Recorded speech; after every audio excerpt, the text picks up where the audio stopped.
Okay, well, we could begin the Iowa City Council work session for Tuesday, January 16th, 2018. First topic is a review of pedestrian mall plans. And how are we going to do this, Jeff? Yep, I'll make a quick introduction here. Scott Sovers from our engineering department, who's a project lead on this project, is here to talk to you, as well as Angie Coyer from Genus Landscape Architects. This project is several years in the works. Some of you may recall that we embarked upon the downtown streetscape plan in 2013. And since that time have not only adopted the master plan, but completed the Washington Street project. The pedestrian mall project is next on the list. We want to walk through those plans with you tonight. We do intend to ask you to set the public hearing at your next council meeting and formally approve the plans and specs for bidding at your second meeting in February. So with that, I'll turn it over to Scott Sovers. Thanks, Jeff. Good afternoon, and thank you for the opportunity to provide you an update on the pedestrian mall improvement project. The agenda for today's discussion includes a summary of the planning process that dates back to the master planning phase, which started in, I think, roughly 2013, 2014.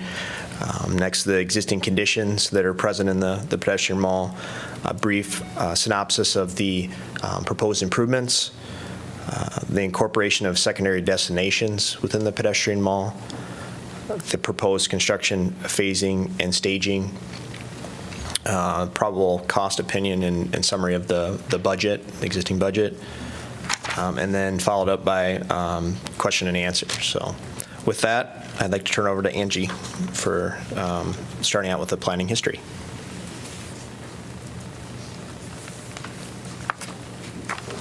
Good evening, and thank you for this opportunity to come and offer an update on the pedestrian mall improvement project.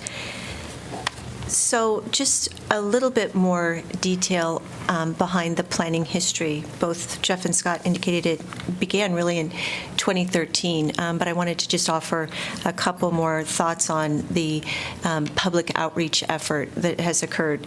So during the master planning process, we met with stakeholders, including the Downtown District, Summer of the Arts, and the University of Iowa. During the first planning effort, we held 3 public meetings and also offered folks to become engaged with our online virtual town hall with our Inspired Downtown IC website.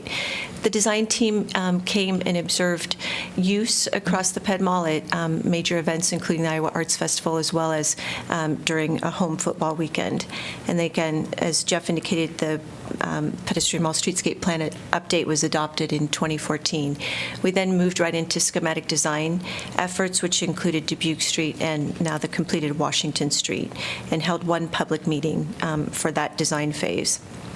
Our most recent efforts began in December of 2016, design, development, and construction documentation. We kicked it off by, again, reaching out to stakeholders. We held pre-design and information gathering workshops. We've gone out to the public 2 times with this current phase, and also held preview sessions with business and property owners. And then last December, held individual consults with each of the business and property owners to talk through the plans with them and to talk more in detail with them about how we can mitigate construction impacts. We talked with them about access and deliveries and storefront access and preferred paving days, and all of their input is included within the CD plans.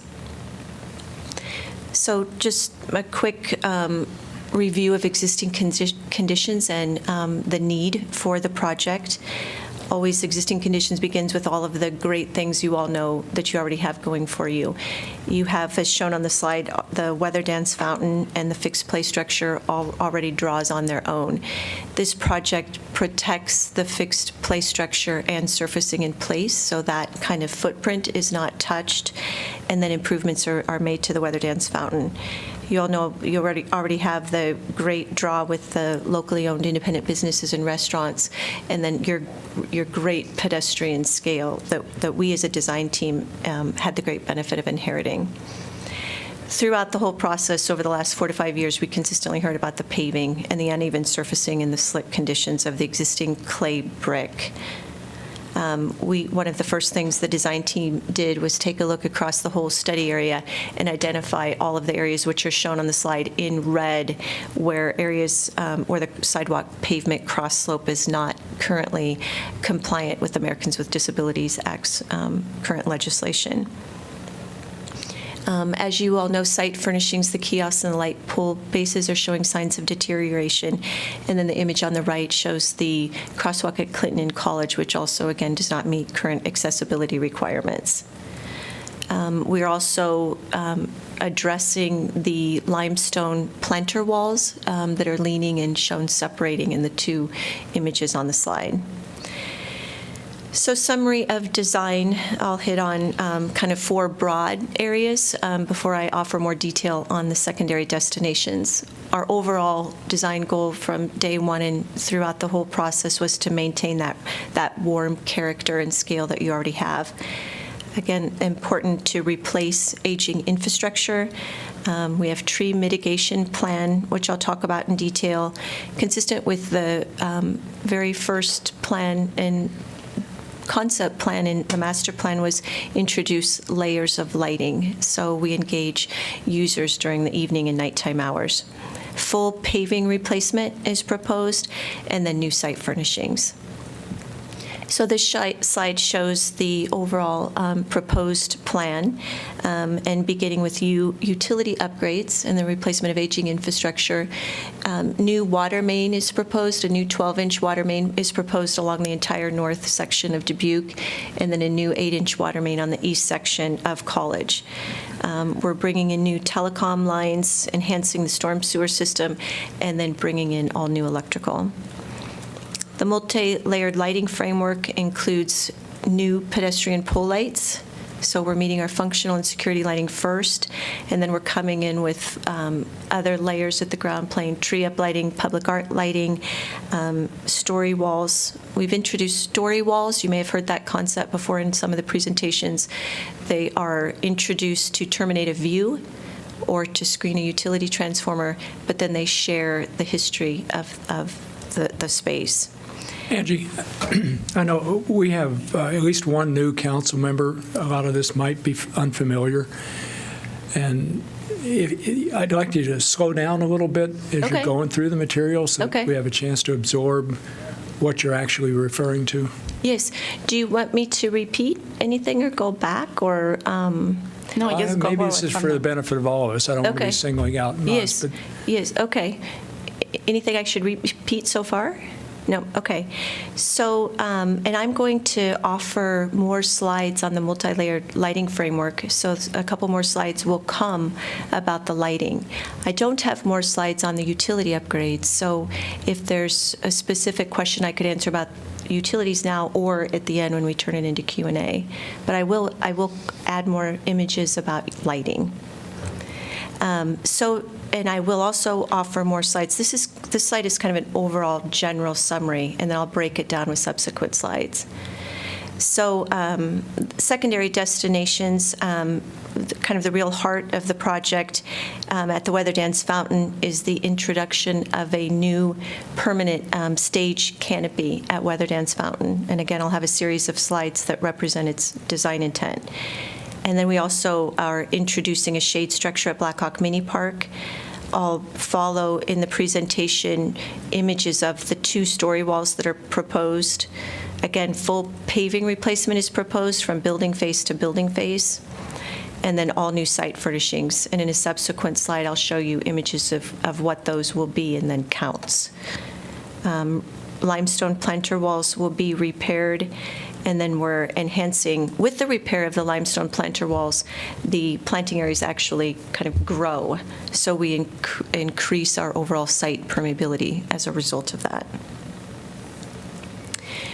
Moving into the tree mitigation plan, we have had an urban arborist, Gary Johnson from the University of Minnesota, down on 2 separate occasions to review the health of the existing trees. He came as recently as last September to take a look at how the trees have kind of performed since he was first here in 2014. So he color-coded, which is reflected on the slide that you're seeing, each tree. Green would, of course, represent appropriate for preservation. Yellow would require more care. And red, and I quote from Gary Johnson, trees that are simply not worth the investment, and reconstruction projects are a perfect time to replace them. So the trees with an X through them represent the trees that are slated for removal. So in addition to health, there are a number of other reasons why trees are being removed, and that is to introduce program. As an example, here at the Sheraton, this existing linden tree is shown for removal to accommodate the installation of the new permanent stage canopy. Other trees are slated for removal to accommodate the installation of utilities or where a tree is within the designated fire lane, or to repair a leaning planting wall. So there are 87 existing trees. 42 of the 87 are to be protected, 45 to be removed, and there will be 49 trees planted, which are shown on this slide. So the darker green tree shown here represents a tree to be planted, or a proposed tree, and the lighter green represents an existing tree. We've worked closely with the Parks Department, with Zach Hall and Tyler, on trees that they are known to be proven performers here in Iowa City, and along with our expertise, and are really proud of the replacement tree diversity that's currently proposed. We have at least 18 different cultivars that are coming in to meet our 49 new trees.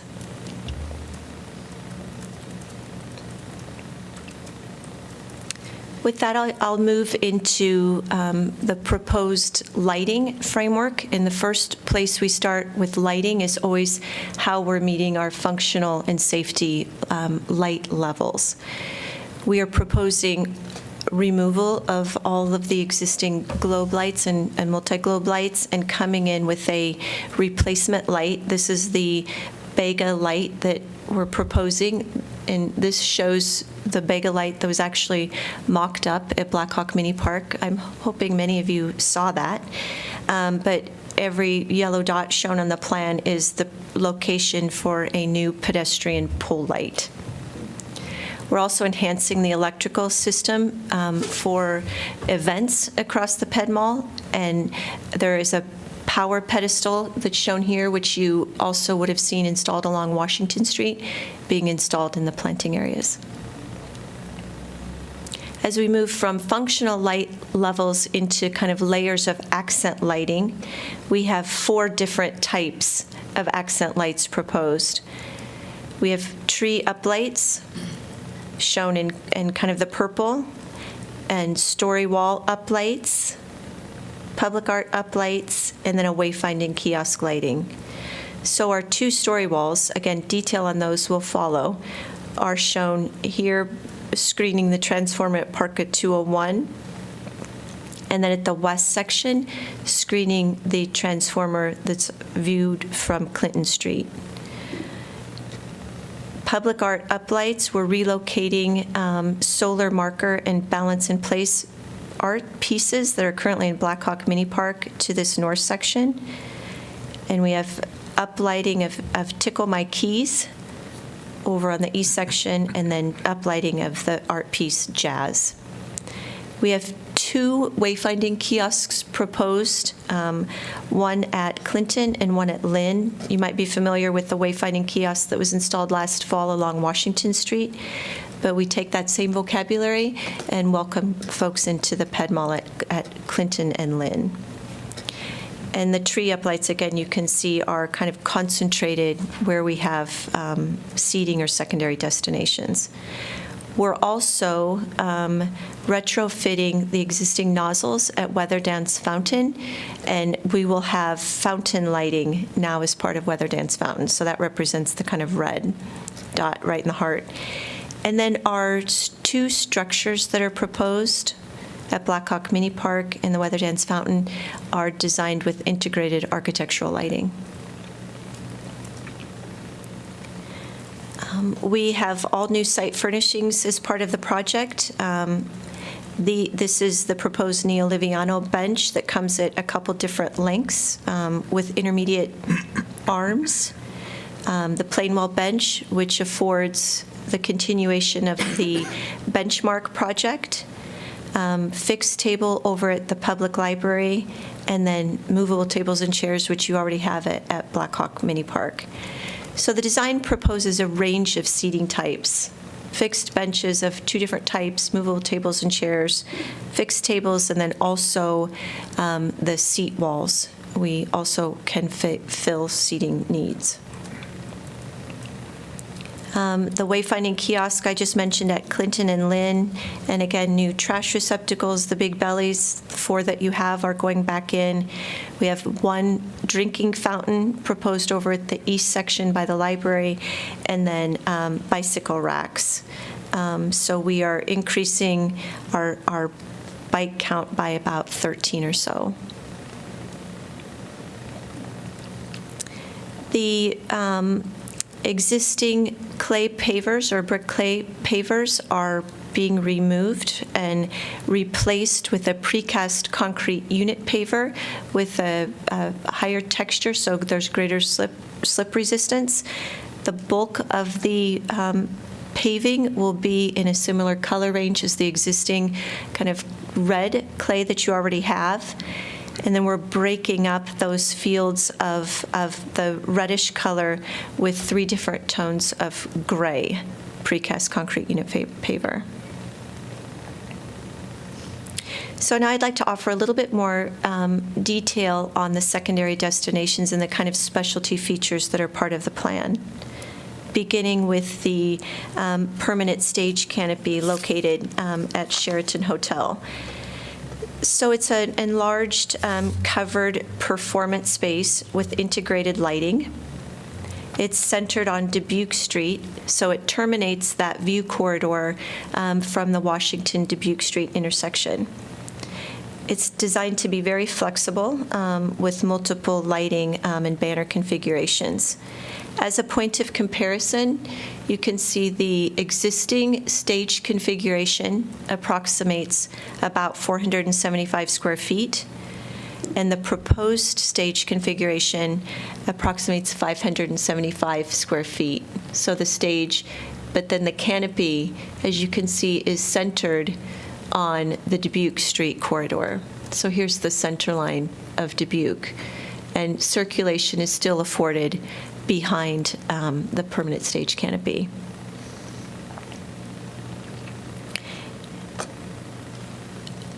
It does offer protection from the rain. It's not a weather-tight structure, but it does offer protection from the rain with its design. And it has integrated lighting, so there is performance lighting. And then there's also the option to have the lighting on 24/7, so it can serve as a beacon of light in the evening hours, even when there's not a performance.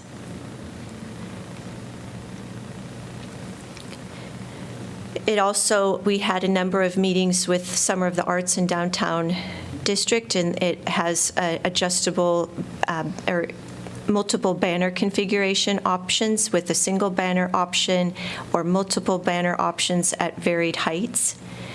It recalls the detailing of the wayfinding kiosk. The glass upper portion of the canopy is detailed with the same Iowa City pattern that you see in the wayfinding kiosk. So it ties together all of the kind of vertical elements across the Ped Mall. Moving to Blackhawk Mini Park, just a slide stepping through our overall design goals. Create an open and flexible design to support a varied and diverse program. We currently show, outside of kind of the main circulation, about 2,200 square feet of event space. Create a welcoming and comfortable space, provide shade. We repeatedly heard it's really hot and we need to make it more comfortable in the summer months. We want to really capture and communicate the spirit of Black Hawk Mini Park and celebrate its history and create a timeless design. And then also, on a more detailed note, screen the transformer at the corner at Park at 201. The design team worked closely with the U of I Historical Museum and Mary Bennett and poured through many kind of historical documents. We took a look and learned more about the mural that once covered the west face of the Paul Helen building, where the mural became a powerful, iconic image of resistance and really was an appropriate backdrop to the demonstrations that occurred at the space. We also learned more about Project Green's original design plan for the space and their goal of this becoming an activity center for art, music, and theater. We looked at their form, their paving types, their plant palette. And this slide shows the proposed plan, where you can see this dashed line represents about 2,200 square feet of open, flexible space. The white box represents the proposed 25-foot by 35-foot shade structure. We're affording clear circulation from Washington Street into Paul Helen Building, as well as Park at 201, and then clear circulation, from the main corridor to Paul Helen. We're kind of framing and defining the space with overstory and understory trees, offering limestone block seating, and then showing in plan the proposed story wall. Our paving is inspired by the mural, and the kind of gradations of color that were shown in the mural reappear in the gray, darker gray up against Paul Helen, and then meeting up into the light gray as it communicates and interfaces with the larger Ped Mall. This slide represents the proposed shade structure and our designed in collaboration with our architectural team of Newman Munson. They felt that the piece becomes artful on its own, and they're proposing a reflective surfacing, which protects from the rain, but also becomes an interactive kind of engagement tool that's part of the structure. It's mirrored and reflective, similar to the Anish Kapoor piece you're likely familiar with in Chicago.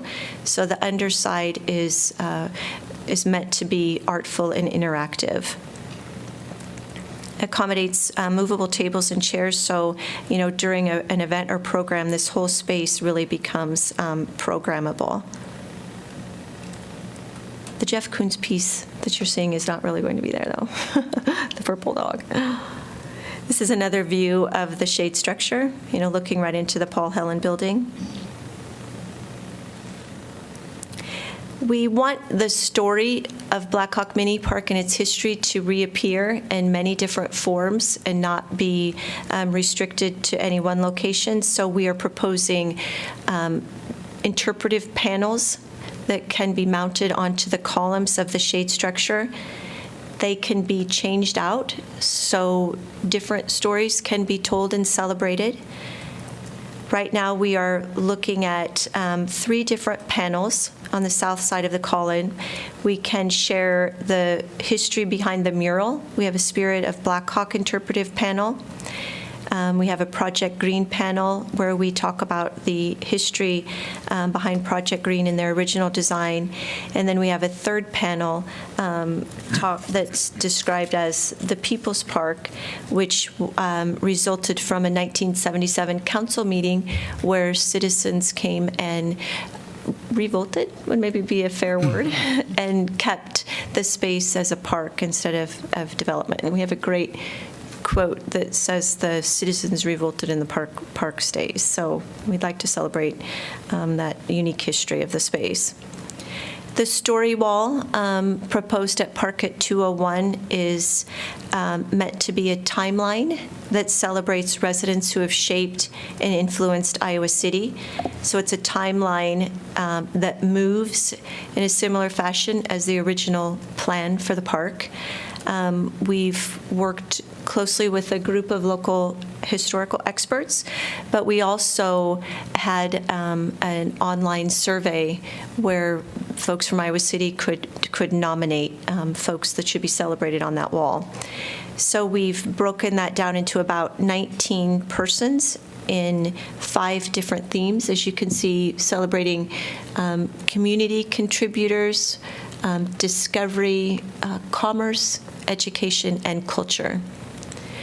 And again, these are meant to tell many stories. So after this story is told, the panels, the stainless steel panels, can be removed from the limestone story wall, and a new story can be told. So they can be changed out, and they're meant to be so that we're not sure if that'll be every couple years, or we're still working through that.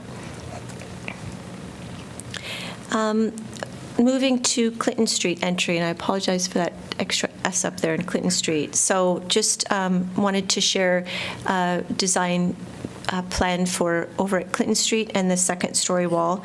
So create a welcoming entry experience with wayfinding kiosks, so inform use, and shaded seating areas. Again, introduce layers of accent lighting. This is where we can celebrate the City of Literature designation. And then we want to improve accessibility at Clinton and College with new curb ramps, crosswalk paving, and traffic signalization. This shows a rendering kind of looking from the west into the pedestrian mall. You can see the wayfinding kiosk. We have shaded seating, new crosswalk paving, new truncated domes at the curb ramps. And this is a rendering of the second of the 2 story walls entitled Writers in a Cafe. And it celebrates a poem written by Marvin Bell. Writers in a Cafe will actually be engraved by sandblasting into this limestone. And it's a poem that was written on the eve of Iowa City's designation as a city of literature.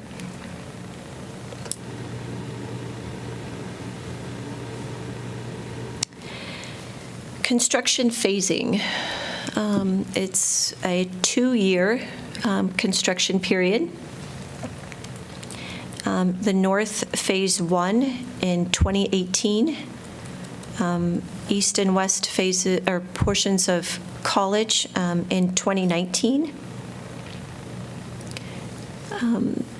This slide breaks down some of the detail with Phase 1, beginning likely mid-April 2018, with substantial completion end of October 2018. So we are similar to what was done along Washington Street. We're showing a minimum 8-foot wide pedestrian walkway up against the building on the west side of Dubuque, and 11 feet in width along the east side of Dubuque, which will also function as the fire lane during the construction period. So it's anticipated that the contractors will kind of begin at the heart with the canopy and work themselves out to the north with the water main installation to Dubuque. And then similar to along the east and west sides of sections of College, beginning in April and then complete again in October. So starting again with demo and utilities and ordering limestone veneer for the story walls, pour the PCC subslab under all of the new unit pavers, and then at the very end come in plantings and site furnishings.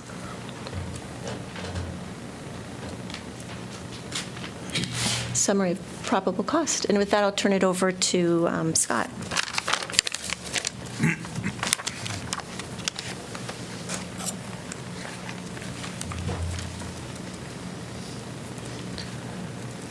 Okay, so the summary of probable cost, or the engineer's estimate for the base bid, is $7.5 million roughly, and the base bid is basically the entire project with the exception of the stage canopy and the Blackhawk Mini Park structure, which is shown as Alt 1 and Alt 2 up there.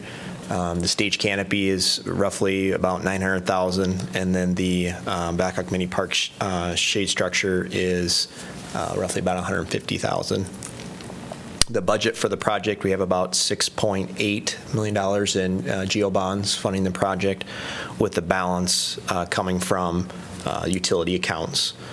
So as you can see, we're fully funded for the base bid, and with the hope that we receive favorable bids and can fund either one or all of the alternate bids.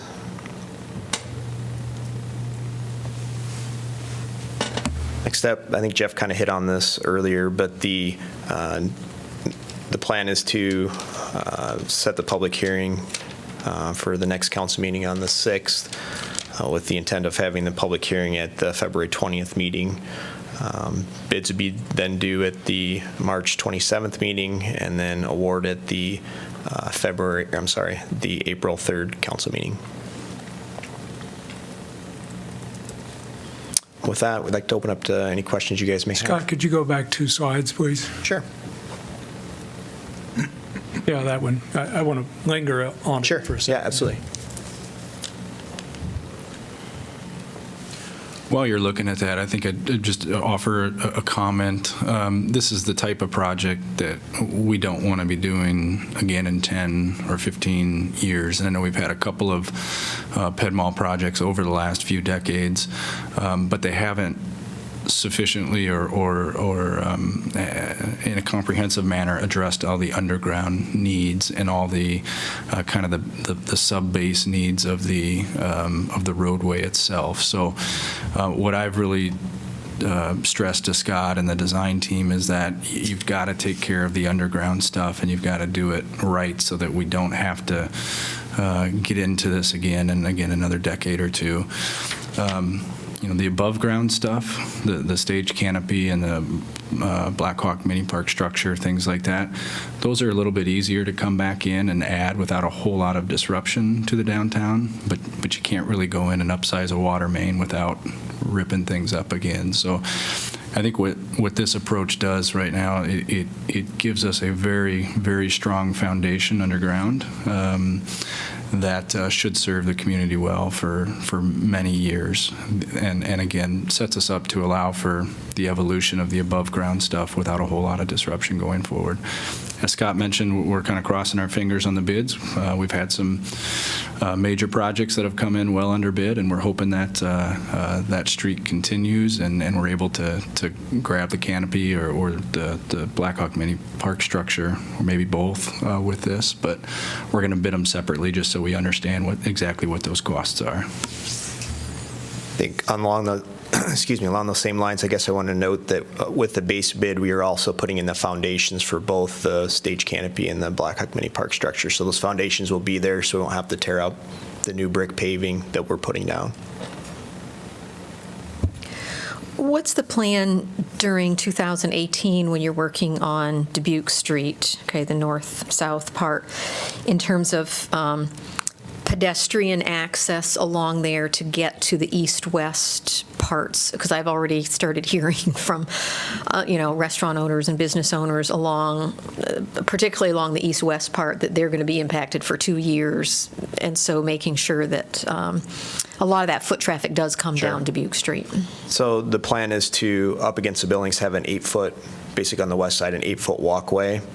So the idea is, at least as far as when we're doing the internal work of the PEDMAL, or in the interior part, putting in the utilities, getting pedestrians up against the building so they can access the businesses on both.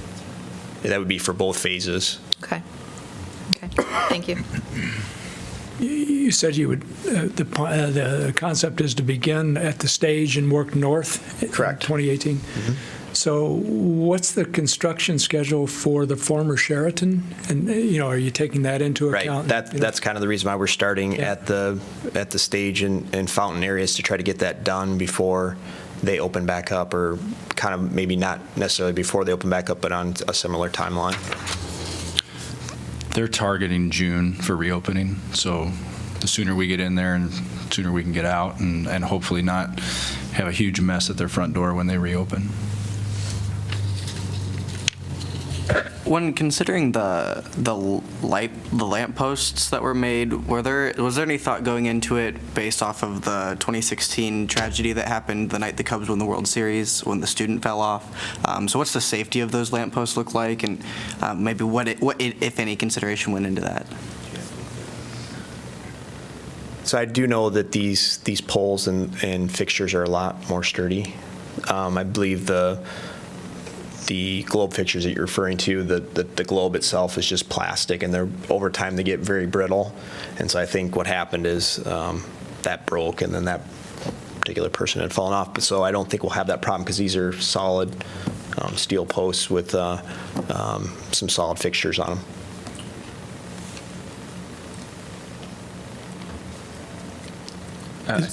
Go ahead, John. Is there still special paving in Clinton Street, meaning the unit pavers? Yes. There's unit pavers proposed at the crosswalks. So currently, that's an all-brick intersection. Right. And so we're scaling back. We would not replace all the brick, and we just do the intersections, like we did on Clinton, and like we did Clinton and Washington, and then Dubuque and Washington as well. Shows another just Show some review. too.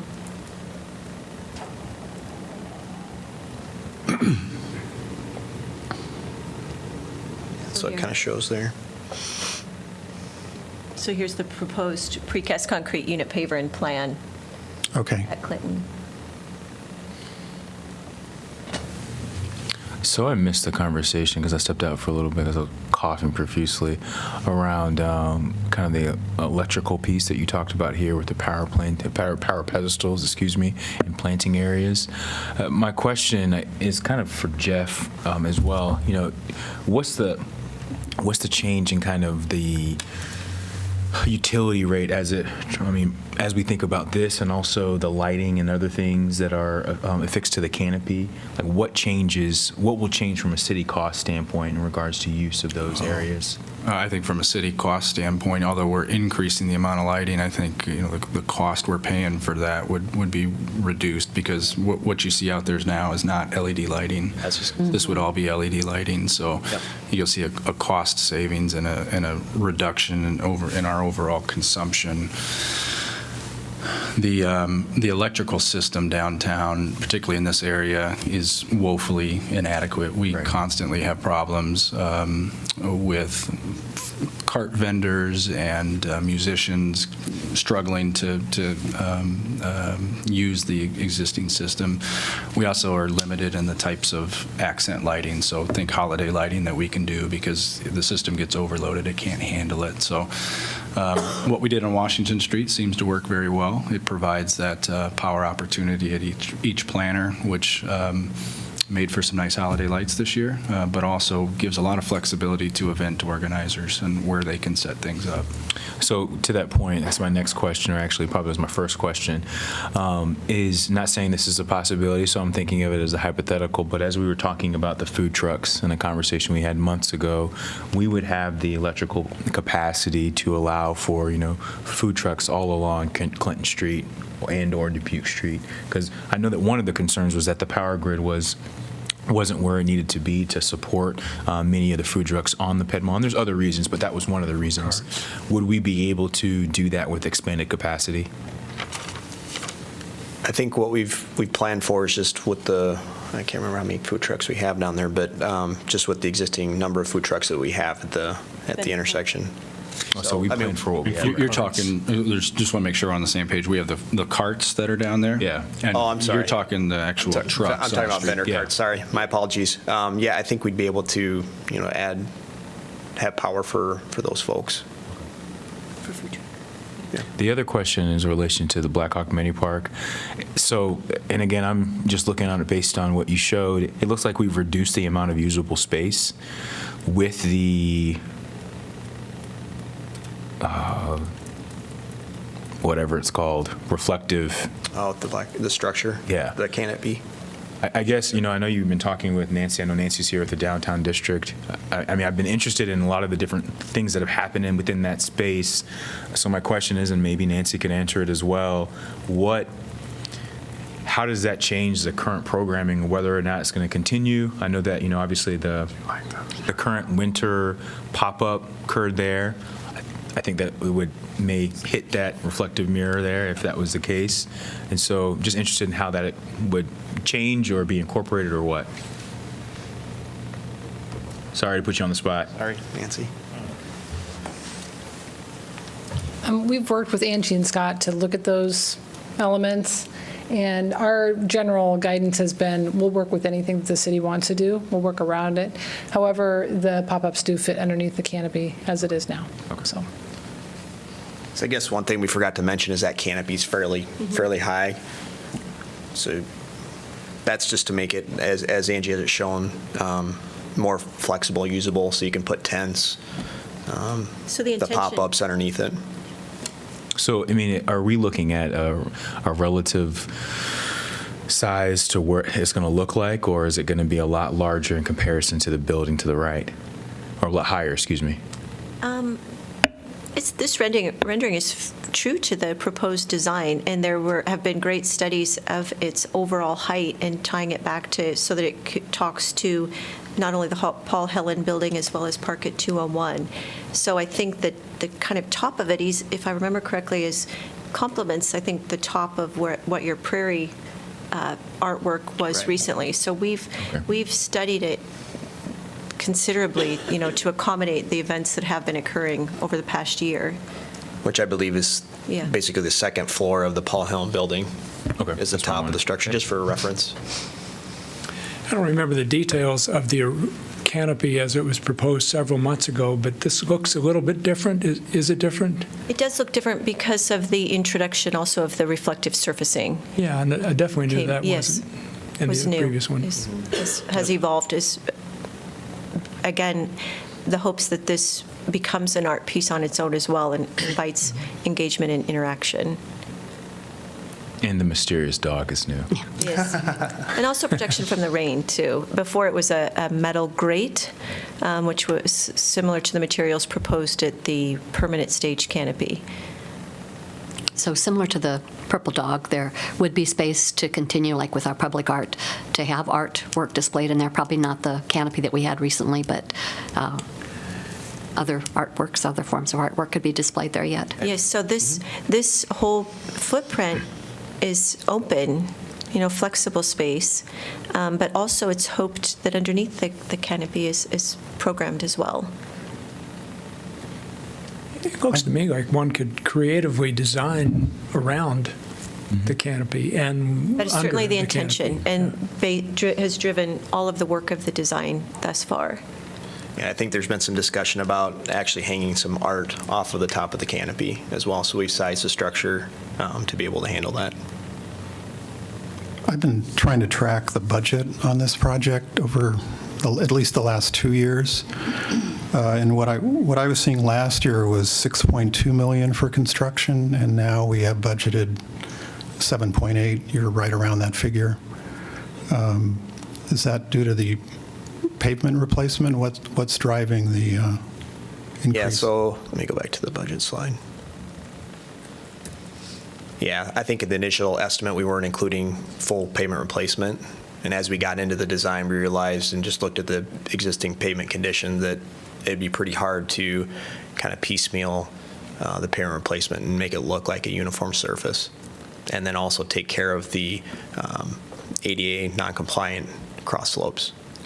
Yeah, the other. Also getting that sub-base in completely under the new paving. Right now, you have a couple of different sub-base issues, some without a concrete base, but in the new conditions, you'll have an 8-inch thick PCC sub-base under all of the pavement, or under all the pavers.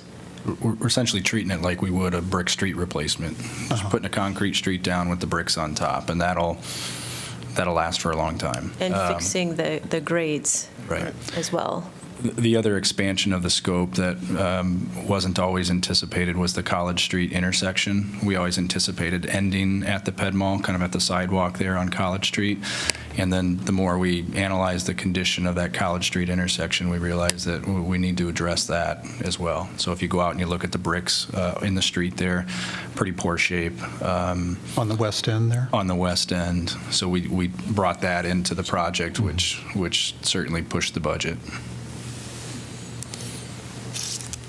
Trying to pull up a photo of the brick crosswalk, and There you go.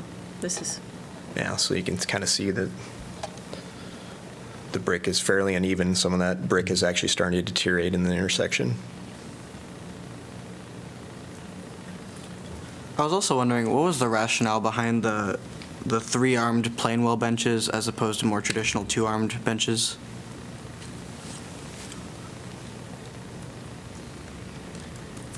This introduction of the center arm? Just defining space. Making people comfortable. So, you know, if you were sitting on a bench right there with one person on a bench without an arm, some people would not be necessarily comfortable sitting next to somebody else. But the introduction of a visual cue there actually makes it a little bit more inviting for two people that may not know each other to sit down. I know that was part of the discussion early on.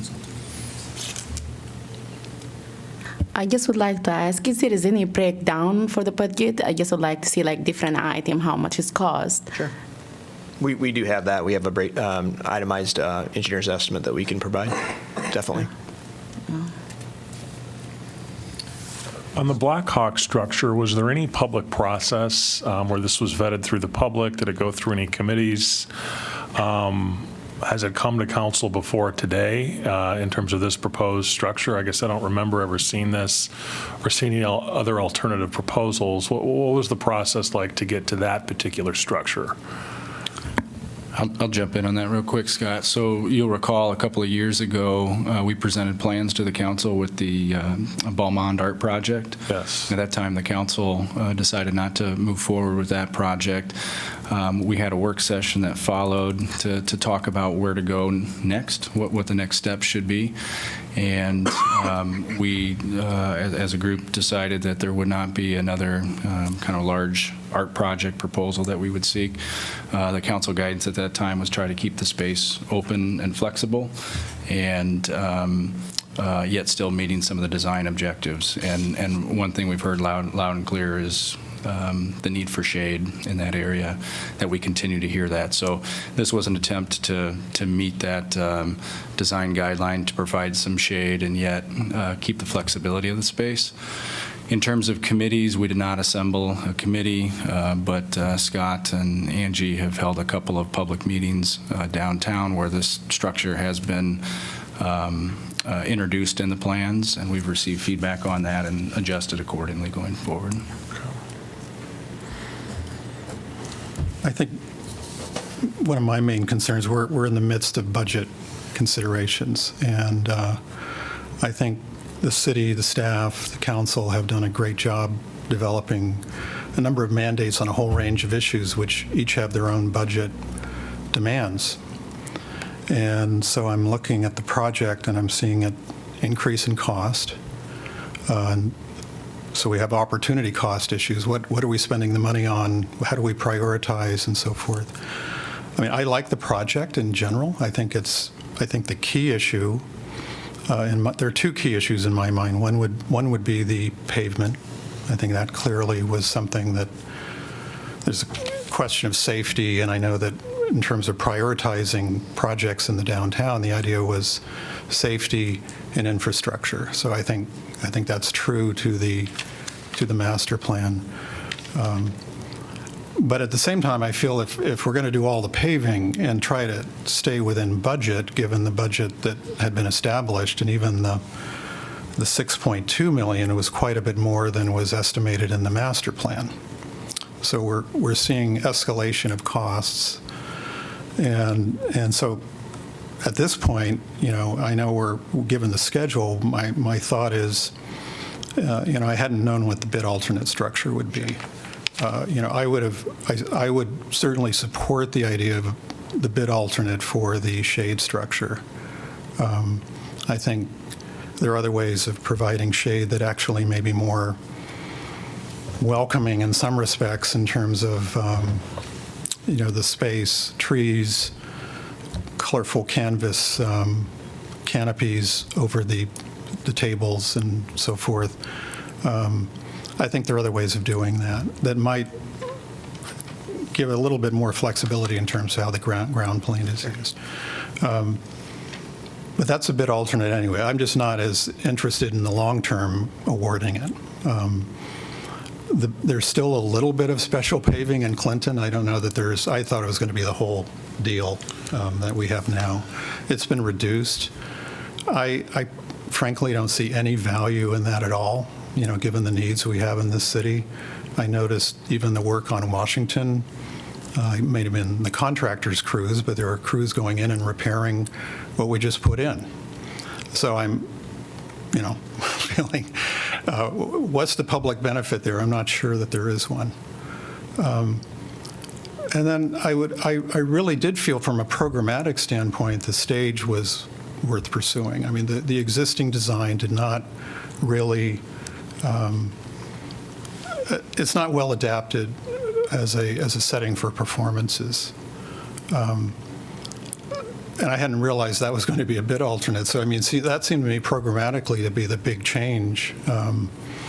So my feeling is there are a number of other things, site furnishings, the kiosks, the story walls, the screens around the utilities, to give ourselves a little bit more flexibility in terms of awarding the project while still trying to reach what I would consider, I'm not sure how the other counselors feel, but the goal of the stage. I would look, and again, we're not revising the project, just pulling things out of the base bid. Put them in an alternate. And putting them into an alternate. That can be bridged financially, perhaps by fundraising. We didn't do the art piece, so and in fact, many of these art elements, these site furnishings have an artful aspect to them. So if we were to fund them through fundraising efforts to try to create enough room to bring the project cost down while still awarding the stage, that's the way I feel about the project in terms of trying to capture what are the key elements and at the same time trying to bring the cost down. So I understand the general thrust of what you're suggesting, John, but it's not clear to me exactly what you're suggesting. Are you proposing a different base bid? Different base bid. Of what?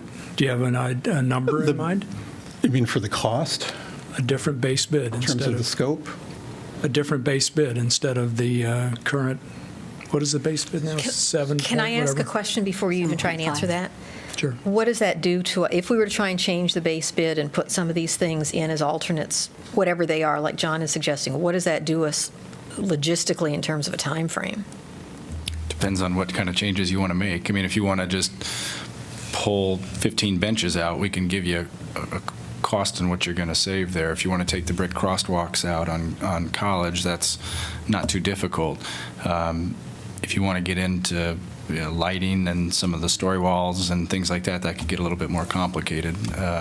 Scott or Angie, do you have any thoughts on? Because my concern, I appreciate what John is saying, and I don't necessarily disagree with him, but I'm also concerned timeframe-wise, if we're going to try and get this done so we're actually in there constructing. I'm trying to identify things which are kind of standalone elements that could be easily bracketed out of the base bid so that we're not changing the drawings. We're just saying either this is going to be in or it's going to be out.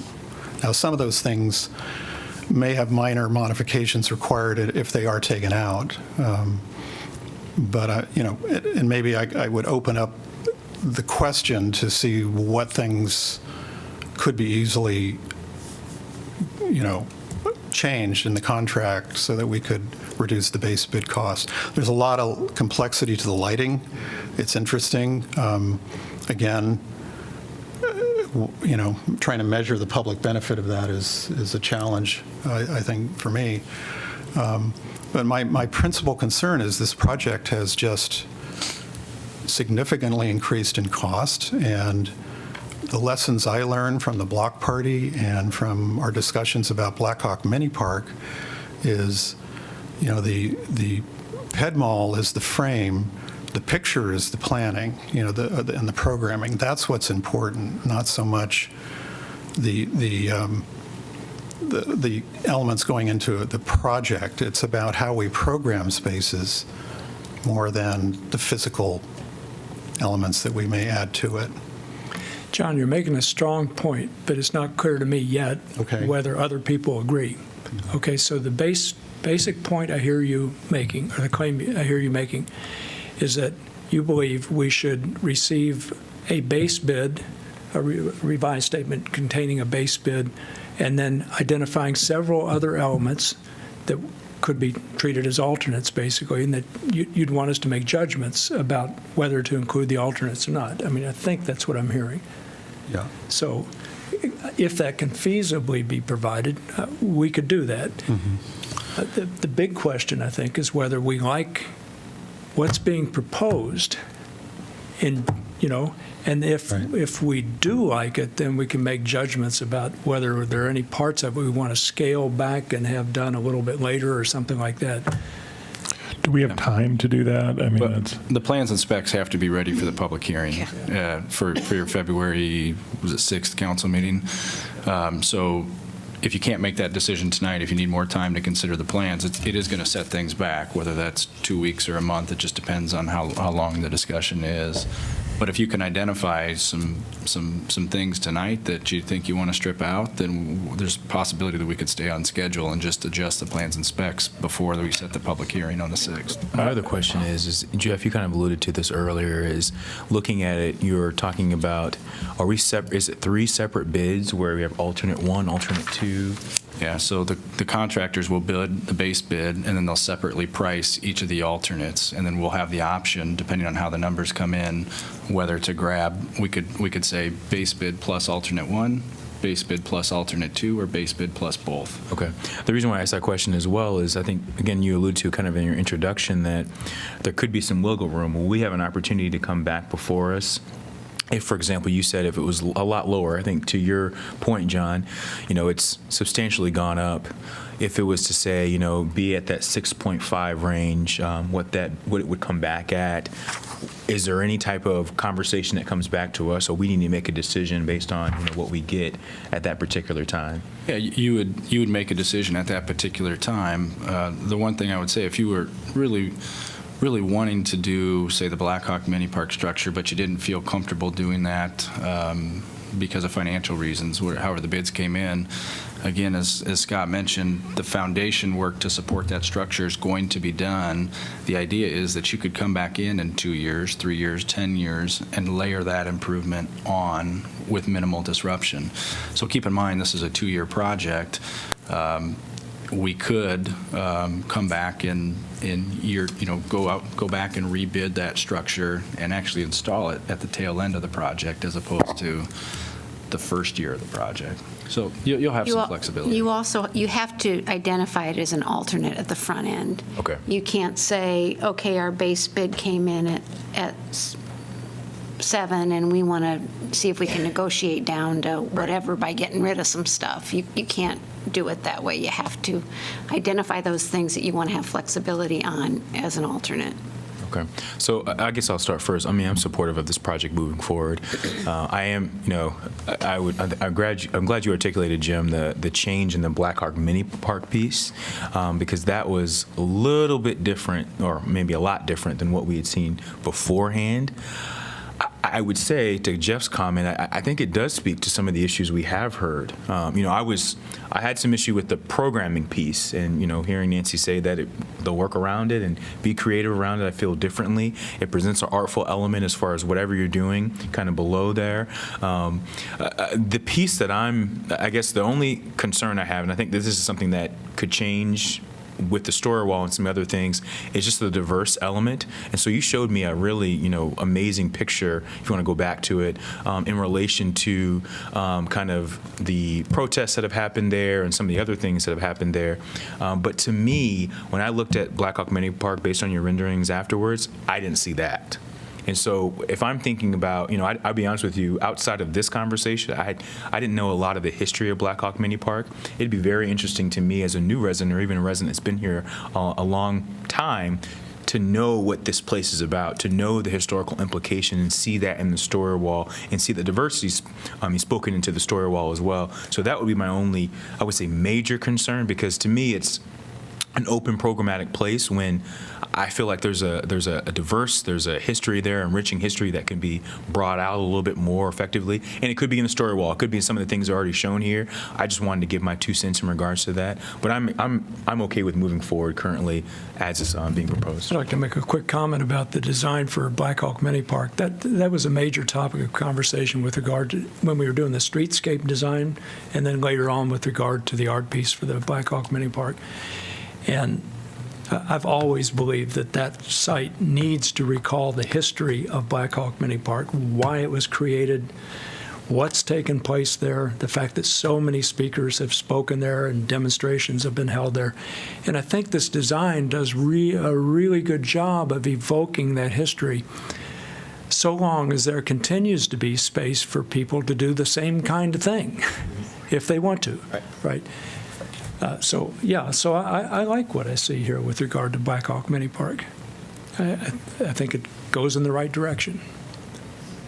Yeah, I'm comfortable. My biggest concern is if we pull anything out, and I hear what John's saying in terms of the costs, then I think that needs to be decided tonight with input from staff of making sure that we can still stay on schedule, because I don't want this to get pushed back. I think, trying to get started in April and get some of those things done so when the Graduate Hotel, is that the new name of it?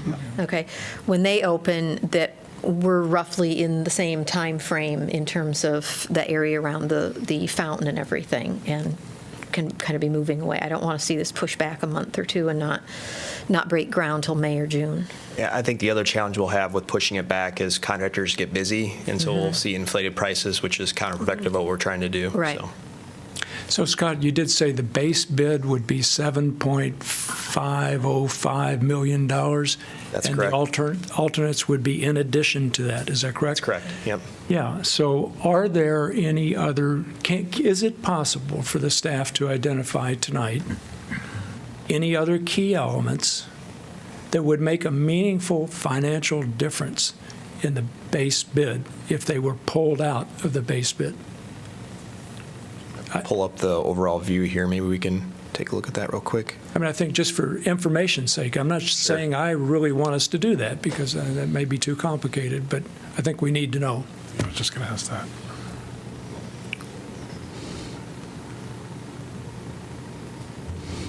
I think we could pull out the brick crosswalks in Clinton. I think that's something that'd be fairly easy to do. Do you have an estimated cost of that? That's an unfair question on the spot. No, we're having to make a decision on the No, I spot. know, but- So I would venture a guess, and I may be completely off, but I would say somewhere in the ballpark of 20 to 30,000. That's what I was thinking about. 20,000 is what I've. So not even worth yeah, pulling, not really, worth doing. Okay. given the scope. Well, I would disagree, but, and then you have operating costs. You're putting unit pavers in a roadway. Look at the slide that we just showed of the existing Well, condition of the bricks. let's see if they can identify other particular elements. So there's one that could be pulled out anyhow.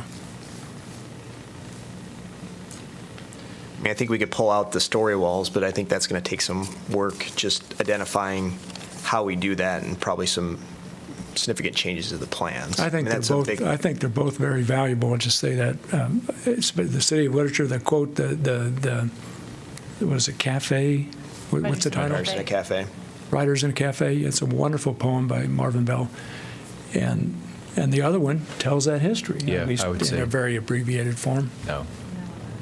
And you already pulled one story wall out, didn't you? Correct. The Yes, one there's down one. by the weather dance. Yep, there was one there too. And one kiosk, Yeah. has already been pulled. We've had this conversation a lot over the last few months because we knew we were getting to a point where we were pushing the limits. So we have scaled back as much as we can without, again, sacrificing the underground improvements.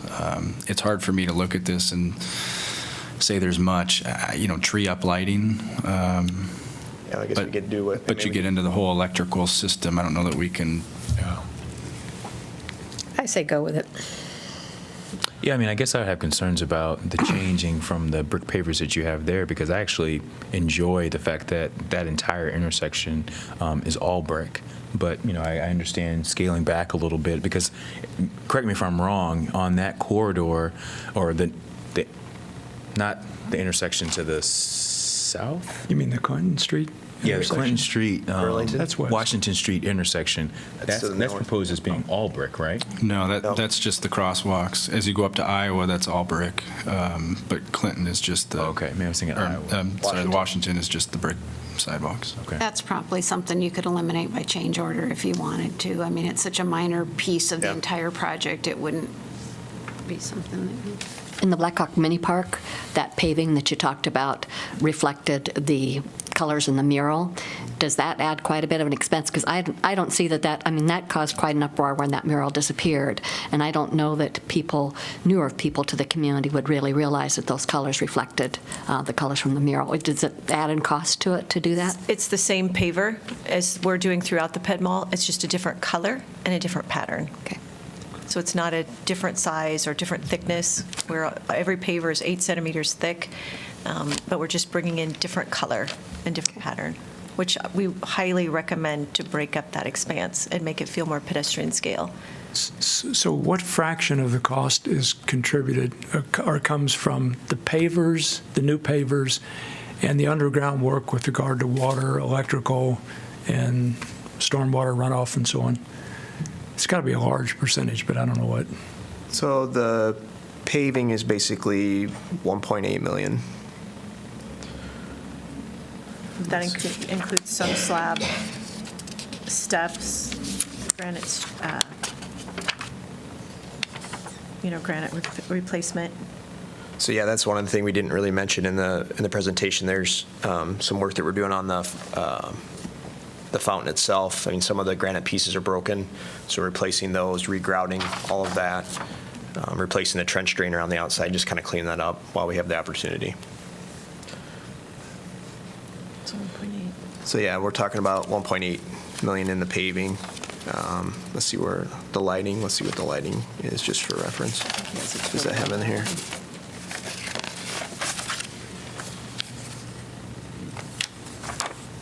$522,570 is. Let me just make sure that includes. Let me just, I guess I can just kind of run through the major parts of the project to give you just an overall idea of where the costs are coming from.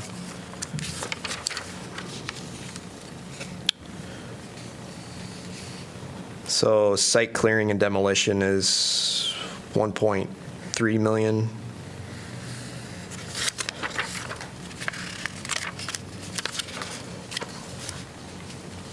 Earthwork is about 60,000.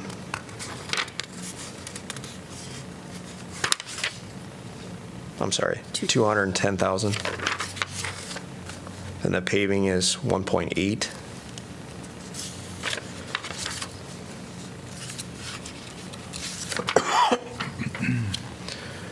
The exterior improvements, which includes like the planter walls, all the site furnishings, is 1.4 million, roughly.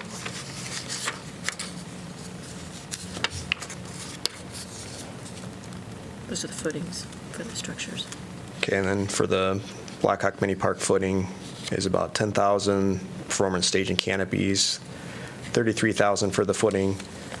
Irrigation system is 35,000. Maybe that's an area where we could save some money if we didn't want to do an irrigation system.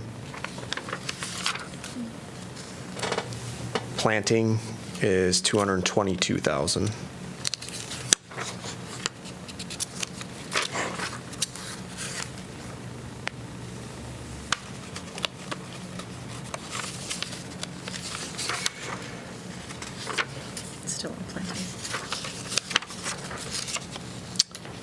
water main improvements is $250,000.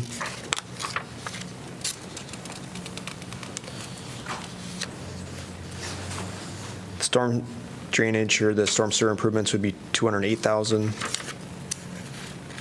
The electrical is $522,000,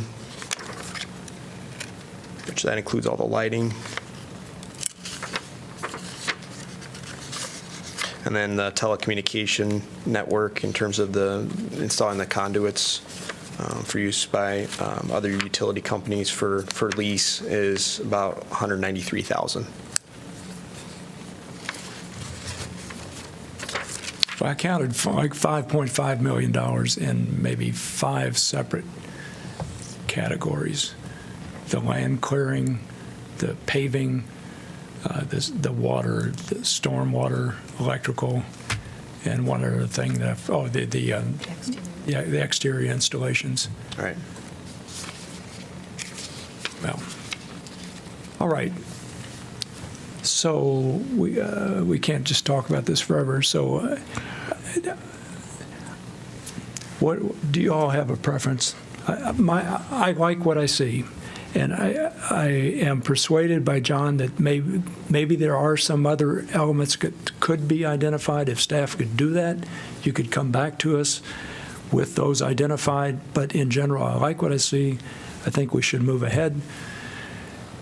And I don't know how the rest of you all think. I think we should move ahead given where we are time-wise. I guess the only general comment is that in the future, especially for major projects like this, I would like to be able to get the work session, 3 months ago, because I feel like our hands are tied in terms of making substantive review to save the taxpayer money. I think there are a lot of changes that we potentially could be made, but we're at a situation where we don't have the time to do the review without delaying the project, and I don't want to delay the project. So I will support it moving forward with one exception.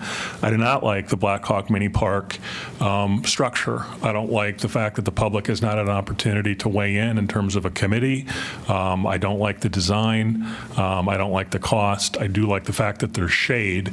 But I would like to basically erase that from the plan and move forward with an alternate either this year or the following year. Because it's my understanding the structural work can be done either, this year or at another time. Is that correct, Jeff, that we could do that at a later time if we chose to do that in terms of a new structure? Potentially. It depends on what size structure you want. I mean, we would anticipate putting the footing in for, if you don't accept the bid alternate, we would put the footings in for this type of structure. If you fundamentally change the design of the structure, the footings that we install aren't going to match up. So, but if you disregarded those foundations, yeah, you could come back in and layer something in. You just might have to disrupt the bricks a little bit to build a foundation, depending on what else you may need, if you need electricity or if you need water or sewer to whatever you're build in the future, you'd have to accommodate that. The other minor thing is, and this really isn't a budget issue, just to comment, the chairs that are used in the Ped Mall, for someone like me, those are not usable. There may be some other people that have my size, shall we say. So just something to keep in mind, because I look at those, they seem totally uncomfortable, and I don't know why you don't want to sit in those unless you're not my size. But other than that one item, I would like, I think we move forward with it just as a pragmatic step, but I would like to get that Black Hawk mini structure So that removed. one item is alternate one, right? That's the way I understood it, right? So we don't have to commit ourselves to it. Yep. I would agree with that. I'm not really happy with that structure either for that area, as far as that being historically a public gathering space. It just doesn't seem to fit in with that, except for the shade part of it. I'd like to make a quick comment on that. There's a deeper history to what should go into Black Hawk Mini Park, and it's been tremendously controversial, as some people in the audience know. Nancy in particular, I know she's been involved in this. So there have been extensive discussions in the past about what could go in there. I'm not saying you're wrong, I'm just saying. But I think the point is on that, is that I know we had the controversy with the lens, but my recollection is that we were going to get feedback as to a possible proposal and a concept, but that would come to us not where we're on the eve of having to decide on the project. At least I could be wrong on that, but it doesn't seem like we've seen that concept or even any alternatives until now, unless I'm wrong about that. I would say the concept has been out in multiple public meetings at this time. The reflective surfacing was new between the last public meeting and this, but the structure itself has been shown. And I'd also point out that prior to the construction of the park at 201, there was a shade structure in Blackhawk Mini Park. Certainly not to the scale, but towards the southern end of the park, there was one. So, And I want a shade structure, just not that one. yeah. Yeah, and again, I think that's why I asked the questions, just to be clear about the bid process, because this will come back before us, and, you know, if we have an issue with this, which I think you can make a good point, Rockne, then we just need to vote accordingly as far as which particular bid that we'd like to move forward on. I think that this is the time, you know, again, from a media standpoint and also how we communicate with the community, get out there and talk about this particular project. I mean, and again, to Jim's point, this is a controversial space. I would be interested to see nobody speak up about this particular project if they had an issue with it. I had 3 items in mind coming to this meeting, not knowing how the bids were structured. One was seeing if, you know, the crosswalks on Clinton, take those out. To some degree, they've already been taken out, so the remainder is in a minor budget item. The Blackhawk Mini Park's shade structure, and then some of these standalone site furnishings. So the shade structure is an alternate. This will give us, as a community, an opportunity to weigh in on this. So there is that value. And, if you add the costs of the 2 alternates to the base bid, we're talking, close to $9 million, if I'm, Less than that. yeah, 8.7 or something. So it's become a very expensive project, and that, I think as a general comment following on what Rockne said, when we can talk about scope and look at design, and everyone's going, yeah, because you don't have a price assigned to it. This is an ongoing issue. You walk into a showroom, I like that car, and then you look at the cost, and oh my God, I like it, but not that much. So I think we do need to be much more, given all the mandates we have, they're expanding on our budget, to be very careful how we analyze costs on any given project. All right. Mas, go ahead. Yeah, for me, I really like the design and it looked great, and the time that people put on this. I see a little bit the base bidding cost is really high, and I kind of agree with John about it. But after I asked you about breaking down of the cost and looking at, because I was trying to see if we can reduce some costs, evaluate some elements, see how it benefit the public, or how, if it's important really for the project or not. But after you give us quick, I just see the high cost is really on, all of them are important, say, infrastructure element and pavement and all those, and I guess those something important, we need them. That's why I would say go ahead with this project. Yeah. It looks to me like we should direct you to proceed with the base bid and 2 alternates that we definitely want to weigh in on. We may decide not to proceed with the alternates or want to revise them in some fashion, but otherwise, The only thing I would add to council is we saw the calendar of when this would be coming back to us for various decisions. If you don't like that structure in Blackhawk Mini Park, I would encourage you to start getting the word out and talking to people and getting input, because otherwise, I don't think as individuals we can sit here and say we don't want this. Staff has certainly had that out there. It's been out there in public meetings. I don't want to come to our very last meeting and at that point then have people say, we haven't had enough public input. So if you've got concerns about it, I would just really encourage council members to start reaching out to the public and asking for their feedback on that structure. Will we send out, can we specifically send out a note or communication to our media networks about, obviously, this particular slide presentation, just weigh in? Sure. The calendar, as Susan noted as well, so we can, not necessarily just us, but also generate some of the same communication channels we have, already used. All right.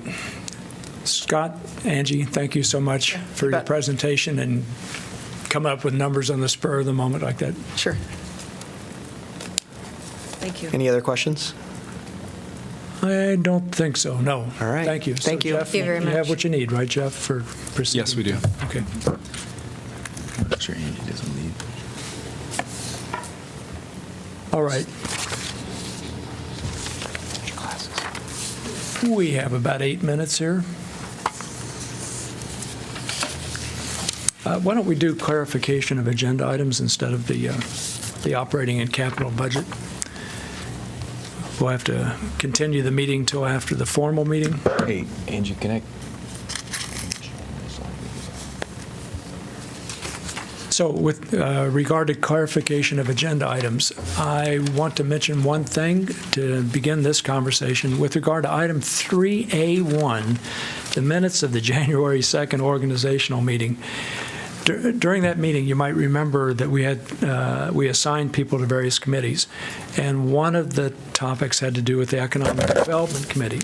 And we tentatively assigned Susan, Maz, and me to that committee, but we acknowledged that Rockne was not present and did not have a chance to express his views or opinion or anything like that, and that we would make that assignment tentative depending on subsequent conversation. So I think we need to do that, and this is a good moment to do it. So I know that Maz and Rockne have talked about it. They know their conversation in a way that I don't, so perhaps they could speak about it and give us some advice about what Maz and Rockne discussed. And then we could... Well, I indicated to Mazahir that I would like to serve on the Economic Development Committee because of sort of some of the process we've had over the last 2 years. That said, if she really wanted to be on it, I wouldn't have any objection to that. So I don't know if that's still the way Mazahir feels, but I would like to serve if I have that opportunity. Maz, did you have a view? Okay, no problem. You can serve. I will come and watch, so for next time. Any objection to appointing Rockne to that committee? I thought it was going to be a little more contentious. I'm kind of upset right now that it wasn't some, more hand-wringing, but I'm supportive. It's fine. Okay. Okay, so thank you, Maz, and thank you, Rockne, for having that conversation. Any other agenda items that you want clarification on?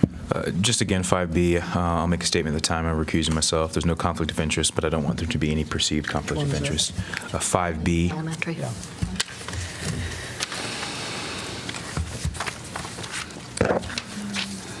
And then the other question is in regard to item 7. And Jim, I don't know how much you may know about this. You may have spoken about it at the previous meeting when we were discussing the theme semesters. But is this kind of the start to continually doing it? Or is this just something that was the focus for this particular theme? Like, is it, my question was, what type of theme semesters have there been in the past couple of years? And maybe, Ben, you can answer that as well. But I was just interested, is this going to be a continual partnership that we work on? There have been others. I can't tell you what they were, and I don't know that anybody on staff has that immediately in mind. But they've been good ones. I just know that Dave Gould, who is works in the university, approached me and asked if I would be willing to sign a joint declaration about this coming semester being the sustainability, having a sustainability theme. And I eagerly hopped on board that and worked with President Harold about it. And but there have been other themes prior to this.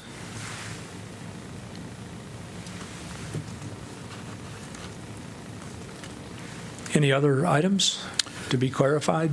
I just had one 3E parentheses 3, rezoning Herbert Hoover Highway from the 5.27 acres to interim development multifamily. And my understanding, that does not require the land to all be zoned multifamily, is that correct? Correct. Only the northern part of it. I believe that's correct. We can confirm that for you, but I believe that's correct. And of course, all we're doing tonight is setting a public hearing for it. Right, I just thought I might as well ask the question.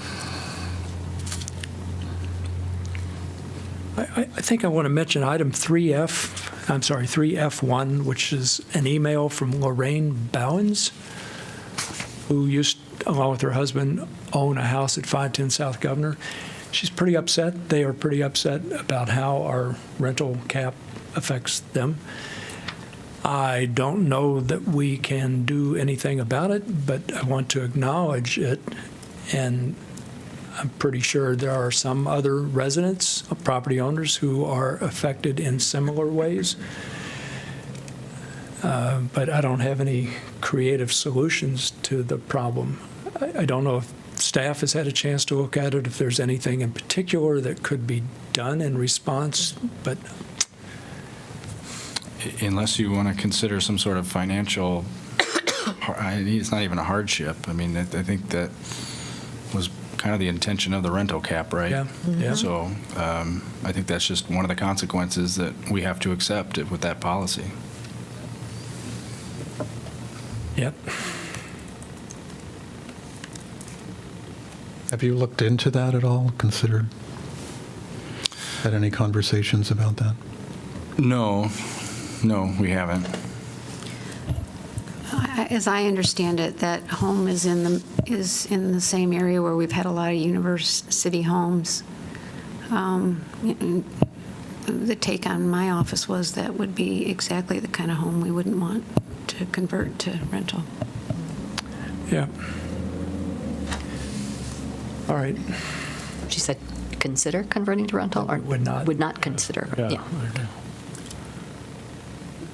I also want to mention item 3F9, which is a note from Adil Adams asking the city clerk to have the Sudanese farm at Tiffin placed on the agenda. Could somebody talk with Adil about how to get items on the agenda? Well, I know he is coming tonight and wanted to speak regarding that item. Yeah, and what do we have to do with that? Do you have any idea? Did he maybe mean the Poor Farm, maybe? Well, he says at Tiffin, That's what.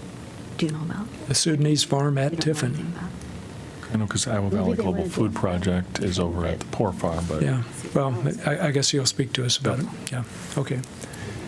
Any other agenda items? I guess I'm still a little bit confused on, is it 3D5, the Hilton Garden TIF agreement? Why does developer want to make that change? The Hilton Garden Inn TIF agreement, so the original agreement that we had with the Hilton Garden Inn was made at the time that the university was planning to locate their museum on that Yep. site, and that would have been a property tax generating operation there because it was built on private property. The plan at the time was to take increment from the museum site to pay down the Hilton Garden Inn, to pay that off quicker. After the university decided to move their art museum to a new location, and the Hieronymus project was introduced, we have to change it because now Hieronymus is taking the TIF from their project. So Hieronymus is using the TIF for the element in the mixed-use building, which means, the TIF can't go to both parties. So this just amends the Hilton Garden Inn TIF agreement to say that they do not get TIF from the Hieronymus site anymore. So the Hilton Garden Inn TIF is going to take a little bit longer than we anticipated to pay off because they can't take advantage of the adjacent TIF. That makes sense. Thanks, Jeff. Okay, given the time, I think we should probably stop, take a break for our formal meeting. We'll come, when we get back together, after the formal meeting, we'll discuss the operating and capital budget discussion. I will do that. Yep, so we're going to resume our work session of January 16th, 2018. We need to return to the topic of operating and capital budget discussion. So what I was thinking, Jeff, is that we could basically work our way through the specific items you identified in your memo. I can state them if you want. I have them all written down in front of me. Yeah. And just go through them one at a time to see where the council is with regard to these. All right, so the first, and the first ones we're going to discuss have to do with the operating budget, and it's my understanding that these are topics that Jeff heard us, individual council members, bring up and recommend that we include in the budget, but we need to find out whether the council as a whole is supportive. But we don't need to make firm decisions about these tonight, but we need to have a discussion to give us some guidance about, and staff guidance about where we're headed. Okay, so the first is increase affordable housing contribution from $650,000 to $1 million for the coming fiscal year. So, Kingsley, you made that suggestion, or Maz? I did. Maz did. Okay. So, what did the rest of you think? Well, Maz, I guess, do you want a quick justification or some type of statement in regards to it? That'd be okay. You sure? Yeah, I think like from experience, I think really, as somebody else today, I guess Mr. Tyson said about affordable housing, we really have a crisis in Iowa City about affordable housing. A lot of people and members of the council been talking about this, and they are really passionate about it. They show like a lot of passion about affordable housing, and I know that we have affordable housing action plan is very good, and it's like good step to move forward, but we need to do something so we can like try to solve this crisis. By just talking to Jeff, I found out this is something can be done, and our city is really in a good position of reserve, and we can use that money from the reserve to try it for 1 year and see how much thing we can accomplish during this by this like amount of money. And I don't mean like taking it from the reserve, because I know that's not possible. But if we really can accomplish something with this money, and is this like something really useful, and we can reduce the crisis, maybe we can look up next year the ways to find another way to provide the same amount of money for this. Okay, I'd like to provide a fact that would help our discussion, or at least inform our discussion. Ask Jeff, or actually ask Dennis initially, and Jeff also, what each additional penny in our tax levy would generate. Remember, we're cutting the tax levy by 15 cents. So each additional penny would generate about $36,000 per year, roughly. Yes. So if we increased it by, say, 10 cents, I mean, if we limited our reduction in the tax levy to only 5 cents instead of 15 cents, that would generate roughly $360,000. But it's a little more complicated than that, as I understand. There's some movement with regard to categories. Jeff, you'd have to explain that. I can't. Well, there's multiple levies that make up the total tax rate. And each of those levies have certain constraints on them. So, for example, you have a transit levy, which is fully maxed out. You have a general fund levy, which is often referred to as the 810 levy. That's fully maxed out. So we can't take the general fund levy from 810 to 820. State law does not allow us to go any higher than we are right now. What the tax rate reductions that we've been achieving the last 7 years are on the debt service levy. So as we've reduced our bonded indebtedness and we've refinanced our loans, we don't require as much money coming in from the taxpayers to pay off those debts. That's how we've lowered our tax rate. In this particular budget, what we're proposing is that you drop the debt service levy 25 cents, and yet you increase the employee benefits levy 10 cents. So when you net those two out, you get the 15-cent reduction that probably most people are focused on. What we're doing with the increase in the employee benefits levy is we're freeing up general fund dollars that we're paying for employee benefits, and we're sending some of those general fund dollars over to the capital plan to meet some of the council objectives with the Parks Master Plan and the Bicycle Master Plan. So if you wanted to have dollars if you wanted to raise your discretionary spending dollars, you'd have to do something similar. You would have to look at one of the levies that are not maxed out and increase one of those levies to pay for that. And you really have two options, and depending on what you want to do, we would give you a recommendation on what levy to use. There's the employee benefits levy. So we would go in and see what amount of general fund dollars are currently paying for employee benefits that we could free up by raising the employee benefits levy, and then you can repurpose those general fund dollars.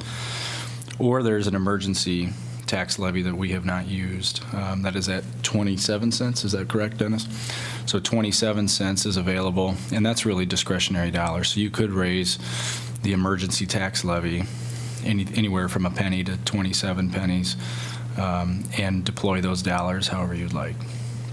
You just have to understand the employee benefits levy can only pay for employee benefits. So once you reach that cap, you can't come back down. The emergency levy can only go up to 27 cents. So as you make those incremental steps up, you're just narrowing that capacity to raise taxes in the future for whatever needs you may have. Thanks. So I brought this up mainly because we have to be conscious of the fact that if we want to increase spending somehow, we've got to increase revenues somehow. And I just thought this fact would be helpful as we go through this particular topic and other topics that we want to discuss today. I think the other relevant fact that, what I really encourage you to look at is you have a couple of different types of spending here. You have what could be certainly classified as a one-time use with an increase in the affordable housing contribution versus the second item, which is a wage increase, which is an ongoing commitment in perpetuity, really. Those require much different approaches.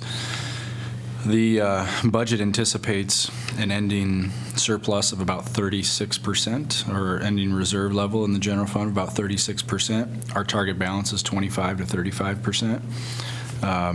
So that 36% is a little bit above our target, but we set it there, and if the state does pull the backfill, we'll come back down to that 35% level. So you're at the top end of that reserve. I feel comfortable, if you want to use funds, $350,000 funds for one time, you're still going to be at the very top end of our reserve level. You should feel comfortable about that. But you also need to know you can't continue to fund it at that level going forward. We don't have the revenue stream to support that. As I tried to indicate in the memo, right now we don't even have the funding stream solidified for $650,000 going forward. We're able to provide that because we're paying off an internal loan that's created some one-time money in the general fund as a loan repayment. So my message was, yes, you can do it. You're not jeopardizing our reserves this first year, but you're probably going to have to see that number come down over time. We won't be able to sustain it unless you identify other things to cut in the budget going forward. Yeah, so I talked to Jeff, or Jim, I don't know if you had something else to say. Go ahead. Okay. So I talked to Jeff about this point as well, somewhat based on the proposal that Ms. Zahir had brought up during our council deliberation some time ago. So and to say this, I'm focused specifically on this year in relation to Jeff's statement. I do think, for this year we can look at a funding increase to $1 million. I think that some of the concerns or some of the kind of back and forth that we just discussed as far as looking at it in the future, to me, needs more planning and should be discussed for me in the strategic planning process as we're looking or projecting out. And so if we're thinking about, I know we've had these conversations before about additional funding resources and other things that we need to have a conversation about. So it's not necessarily incumbent on Jeff to look at the different levies that may need to go up or whatever the case may be. I think that we can have the conversation at that time. In particular for this fiscal year, I do think we should move forward. The extra 300, Jeff kind of made a lot of the points that I definitely agree with. The extra $350,000 would, include an additional, I think, 4 homes is what what Jeff had mentioned, or 4 to 8 units of additional affordable housing. I would say, and this is the tough part as we have this conversation related to the budget and strategic planning, I would say that there's some thoughts and some feelings from different community members that I've talked with about our current equation as it relates to what we use our money towards. I think we've talked about land banking in the past.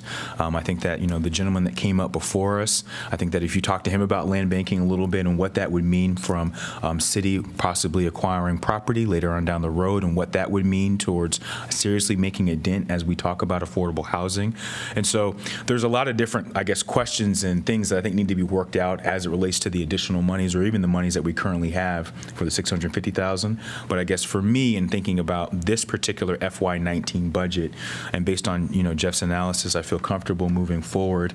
Not saying that I would feel the same way for FY20, but I would be comfortable moving forward in FY19, and then having a conversation about what this looks like or what the revenue stream would be later on, and having a deliberative conversation about it. I mean, literally stating in a work session, what is our plan for moving forward. I would come at it a little bit differently. I think it's really important when we're setting a budget and setting tax rates, et cetera, and just setting our fund levels and lines in the budget, that there is a reasonable amount of consistency and predictability as you go forward. And we've put this will be our second fiscal year of putting in this line item for affordable housing. So if we go with the 650, it'll be the second year in a row that we've gone at 650. We assigned that money over to the Housing Trust Fund of Johnson County, and we had their memo from Tracy Achenbach in one of our info packets.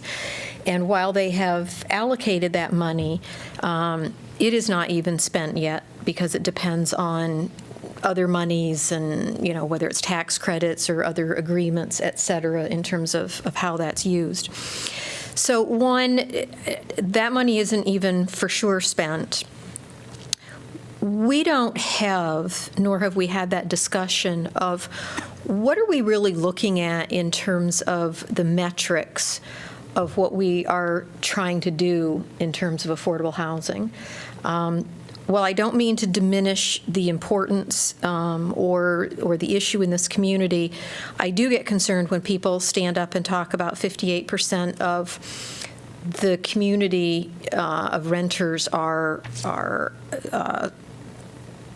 can't think of the word I wanted, but housing. Hardship. Yeah, our hardship in terms of housing cost burden. Because, and again, not to diminish the importance of the students in our community, but those students, many of whom do have other financial resources because of their parents, are being included in those numbers. And so it gives a rather inflated perception of how bad it is. Now, again, it is bad for people who can't afford it, and I don't mean to diminish that severity. But we don't have metrics. I don't like the idea of let's increase it by over 50% this year, and then maybe next year we've got to drop it back down to the 650 or even lower. I think as we're trying, particularly as a city, as we're trying to institute new programs, I think it's important that we do things in a very methodical way that allow us to hopefully have longevity and gradually grow these things as we know the need is there, and we know it is, but as we know that we actually have the revenue sources, so you have that predictability for people in the community. I think that's really important. So I'd like to see us stay at the 650. I want to see where that backfill is going to end up, what kind of commitment we're going to get from the state, a little bit more in terms of longevity. Otherwise, I'm concerned we're going to be out here in 2 or 3 years, and we're just going to be finding ourselves having to ratchet our debt way back up to pay these things. I think there's something to be said for what might be considered to be a reliable funding level year in and year out, unless there is some opportunity that may be presenting itself now that would suggest going, with a little bit higher funding level. The other thing I would just mention is this is the first item, and so I have We have one. others to consider, yeah. That I've, based on my conversations, would cost around $100,000. That's for the Safe Streets Initiative.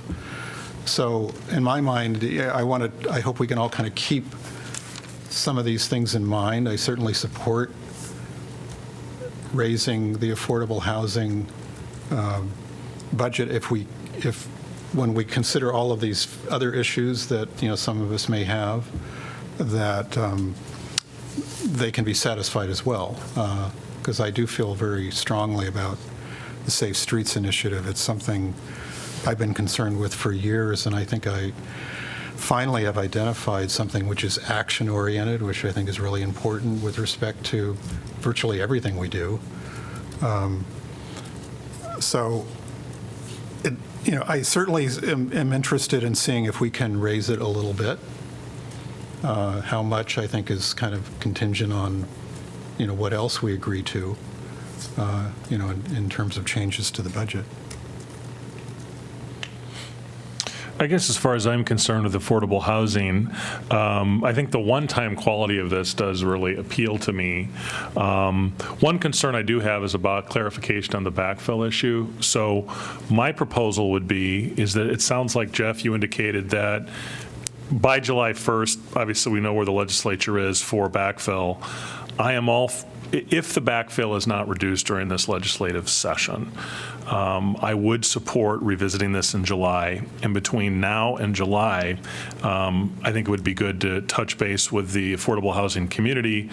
Is it possible to do, like, if this is a one-time funding source, can we do like 1105 project where we would say, okay, this is a one-time thing, it's an addition, but we will match dollar for dollar fundraising efforts? Is that something that would be possible to do, or is that not practicable? I know we did it with 1105. Is that just sort of ad hoc for that program? Because that would hopefully allow us to allow those nonprofit agencies to build their capital reserves and hopefully catalyze additional fundraising for them. I think I'd want to talk with some of the providers. I'm not sure that they're really, they have a whole lot of experience with kind of the individual fundraising, an organization like Habitat maybe, but certainly the trust fund and probably maybe not even the fellowship are really geared up for those individual matches, which you really need for that type of challenge type of grant. So I'd want to talk to them, because I really don't know what their capacity is to raise funds to be that match. So let me toss a few cents worth in here. With regard to the affordable housing proposal, I think before we make any decision about that, we need to consider what the other proposals are. Because as John indicated, we can't do them all, so we've got to exercise some judgment there. We also, I agree with Susan here, we need ways of measuring trends in affordability. We need metrics that really help us figure out what we're accomplishing and whether it's good enough. And lastly, I think we really need to understand that affordability of housing is very much a function of the interaction of supply and demand in the housing marketplace. And we do not control that, except in a tiny, tiny bit. What we do know is that the supply is increasing and has been increasing pretty dramatically in the last 2 years, and will increase at least for the next year or whatever. We know that. And that ought to have some effect on rents. In fact, Casey Cook recently wrote a short piece in the Corridor Business Journal in which Casey said to landlords, vacancy rates are going up. You'd better spruce up your properties and lower your rents. That's my language, not his, but that's what he said, or that's what he wrote. So we need to realize that, and if I think with all due respect to Nick Tyson, if we think we're going to be able to solve the affordable housing problem in Iowa City by ourselves with the limited amount of money we have, we're whistling in the dark. We're not going to be able to do it. So we just need to hold that in mind. which is not to say we shouldn't do what Mazir suggests. So that's what I wanted to say. I was kind of thinking on those lines too, Jim, as far as, we got the resources of Tracy Achenbach and Tracy Haichu with neighborhood development, and Marianne Danis certainly has a finger on it with the Housing Fellowship, and even Chrissy over at the Shelter House, bringing those folks in and having a really serious discussion about, what the need is out there, what the market is, and how we could potentially solve it. I think doing baby steps, 2 houses here, 4 houses there at a time. I mean, I'm all in favor of, we need more affordable housing in here, but dangling this carrot of we're going to give you $1 million this year, but we don't know what we're going to be able to give you in the future, I think that's a little bit sketchy. I understand what you're saying, but I really need to put the money aside first, and after that we can go to the people who have experience, just like the folks that you just mentioned, and sit down with them and ask how we can do this, how we can spend this money, if we have the money. But always we have ideas, and like 3 or 4 years ago, I've been hearing many ideas about affordable housing, but the money is the problem. But right now, why we are doing budget? We are doing budget here to spend money, and if the money is not there, we have to use the reserve then. That's why I'm asking money from the reserve. This is not going to affect the budget this year at all or next year. And I understand the people concerned about the backfill, after July and everything, but this is really something need to be done, and I believe on it. I would like to see it happening, and this is even after if something happened with the backfill, maybe we can sit down and talk about it again. But I really would like to see this money has been put aside. You are not taking out from the general fund right now. We're taking it out from the reserve at the city manager, advise us. I just want to see that's been happening, really. Okay, good. We have a preliminary indication about what we think concerning that proposal. Let's get the other proposals on the table. And I think in this instance, I'm just going to state the proposals so that we have a sense of what's at stake. So the next one is to increase wages for all city employees to a minimum of $15 an hour within 2 years. And we could elaborate on that in a few minutes. The third is to increase funding for social justice and for the Social Justice and Racial Equity Grant Program from $25,000 to $75,000 per year. The fourth is to create a council-appointed committee to discuss enhancing apprenticeships and job training opportunities and provide a modest budget allocation of something like $5,000 to $15,000 per year for the group to consider a pilot program or public event. The fifth, determine interest in keeping consulting firms in the budget for a retail attraction consultant, $50,000 per year for the next 3 years. All right, so those are specific budgetary suggestions. John has indicated he has at least one proposal that should be in the mix. I have a couple of small ones that I was going to bring up and would like to. So, John, can you very briefly just state, really briefly, just state what it is you had in mind? You said the Safe Streets plan. You want to allocate money for that. Is that correct? Yeah, it's a program that addresses street safety for drivers, bicyclists, and pedestrians. Its principles are based on the Vision Zero, which is something if you're interested in background on that, there's a lot of available information online. But it's essentially developing an action plan to reduce the incidence of collisions. As I've mentioned a couple of times, the data that we see in our budget is there are over 2,500 per year in Iowa City at an estimated value of, I believe, $13 million. So the action plan would be coming up with a strategy for addressing those corridors, typically where you see high levels of collision. Gilbert Street, for example. That in part is going to be addressed through our road diet there. Okay, I just wanted to get the topic. You're suggesting $100,000? I've talked to someone with Nelson Nygaard, is the firm that Jeff Speck works with, collaborates with, and he estimated that the cost of such a study would be around $100,000. He was very supportive of it. He really likes action-oriented plans. We talk a lot about metrics. This is what this would do. It's aimed at improving safety by reducing the incidence of collisions, as well as, I would add, just we're now introducing into the conversation of traffic safety the idea of comfortability for bicyclists as well as pedestrians. And that's another factor that this kind of plan would address. Okay. Does anybody else have particular budget items they wanted to propose or want to propose? I just had the topic of transit. I don't have a dollar amount, though. I couldn't remember if we had actually budgeted for a consultant, but I think that would be important. Oh, I think there's we funds did. in. We have $200,000 in the budget. And I think whatever comes from that consultant, I think we need to have some money set aside to do, whether it's add a route, buy a new bus, add staff, new drivers, transit drivers, or whatever it would take. I'd like to see that. That's a going to be little bit another more year out difficult. at least. Yeah, isn't that's a it? little bit more Right. difficult to anticipate, Yeah. but we'd have another budget cycle to prepare Yeah. for that. So Okay, so this time. I'd like to connect with that very briefly, because I'm very conscious that many residents would like to see us start providing Sunday service.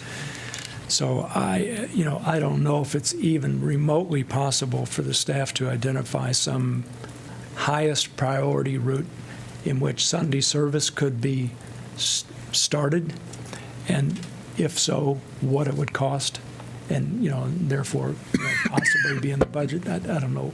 It's about $600,000 to mimic the Saturday, which is what we would do. Yeah. Okay. So it's really important to know that. Can we gen up $600,000? Probably not.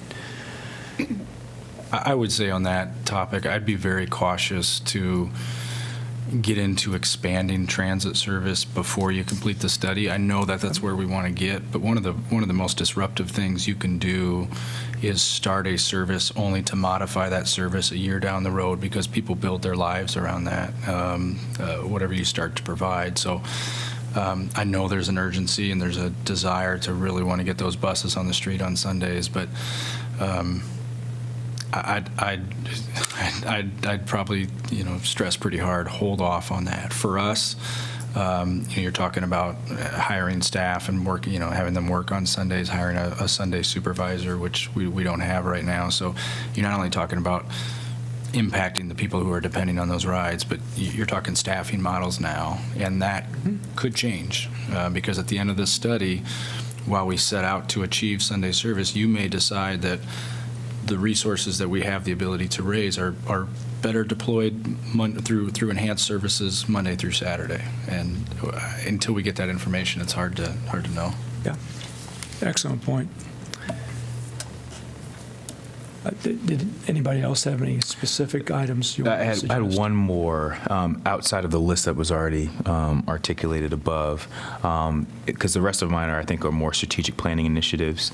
Is discuss support for an emerging interest in a local food incubator project downtown. And so again, with our discussion on strategic planning and some of the things, and I know they've had conversations with city staff. I know they were supposed to reach out to Arachne and Mazahir as well and some other council members, but basically what we're talking about is looking at the space at RAD as a local food incubator. There's been discussions as far as not necessarily having the ability to have local fresh food in a place that can be easily accessed. And this particular location is being touted out as one of the locations it can be in. And what it would present is a step in between the farmers market and brick and mortar businesses. And I'll tell you why this particular project is important to me, is really focused on the empowerment, really focused on how we can ensure a vibrant community around local food, around the different businesses that we have downtown, but also throughout the corridor and the area. And the way it's been presented is a very interesting way of, again, tying in the farmers market appeal, tying in the conversation around brick and mortar businesses, and really trying to find a sweet spot. I've also talked talked about as far as like a NUBO, not in the same construction of a NUBO, because that's an entire building. There's different other costs associated with it, but merely looking at this location as an opportunity at the top level, the actual entry level, and then also the basement as an opportunity for different programs of various interests to be able to use as a low-cost space in a way to ensure that they can, experiment on their business models and move forward on some interesting programming. I know that I was there with Iowa. I'm going to mess up some of the names, so I apologize. I'm headed to the community. The Iowa Valley Local Food Project, as far as an interesting space. I know that Rockne, there's an organization, I was out here, there's another organization that I think you have worked for, the Global Food Project. That's another space that could be particularly focused on this area. The funding request didn't have here because I think it was before I was giving Jeff the notes on a call before I had the chance to meet with him, and so I knew I was coming, but I didn't have the request. Right now, it's looking at $200,000, and so that would be $50,000 each year for 4 years. Could you say that again, please? So $200,000. $50,000. So I look at it from a 4-year agreement standpoint, $50,000 each year, breaking it down. And what that would provide would be it would subsidize the cost of the spaces that individuals would be able to use, again, at a low cost, so they can build their business ultimately and provide for, again, local food in an avenue that isn't currently happening in the area. Jeff, don't normally these sorts of requests come through Economic Development Committee? I mean, because I guess I love local foods. I love what they're doing down there. But it seems like normally those are challenged through the Economic Development Committee, vetted, and then the committee makes recommendation. Typically, yes, they would. If it was a smaller dollar amount, keep in mind that we budget $100,000 for city manager discretionary funds. This would be something that is probably beyond that scope. But yeah, we typically go to the EDC. If you know it going into the budget, it's always better just to plug that number in the budget. That's what we do with Riverside and Englert and those kind of the known investments that we're going to make. But if you felt, what I think what you'd want to do if you wanted to support this is you'd put the money in the budget, but not necessarily agree to dole it out until you knew their business plan and their metrics and how they're going to sustain themselves. We hear from a lot of groups that have great ideas that want to provide something that we would all support. Artifactory is one that you're all very familiar with, that they've talked to you, and we've just keep pushing them. Show us a business model that shows that you can be sustainable after the city investment is through. And I think that'd be the same type of questioning that we would have for the folks doing this. Is you want to make sure that there's an end game where they're sustainable after the city's investment, that this is truly seed money to get them started, and then they're good on their own after that. I think I'd elaborate just a little bit and tell me if I'm wrong about this, Jeff. If it's a proposal coming from someone outside of city government, yeah, it should go to the EDC. If it's a council member suggesting spending money in a certain kind of way, this is the time to do it. Okay. That was my brief. Yeah, okay.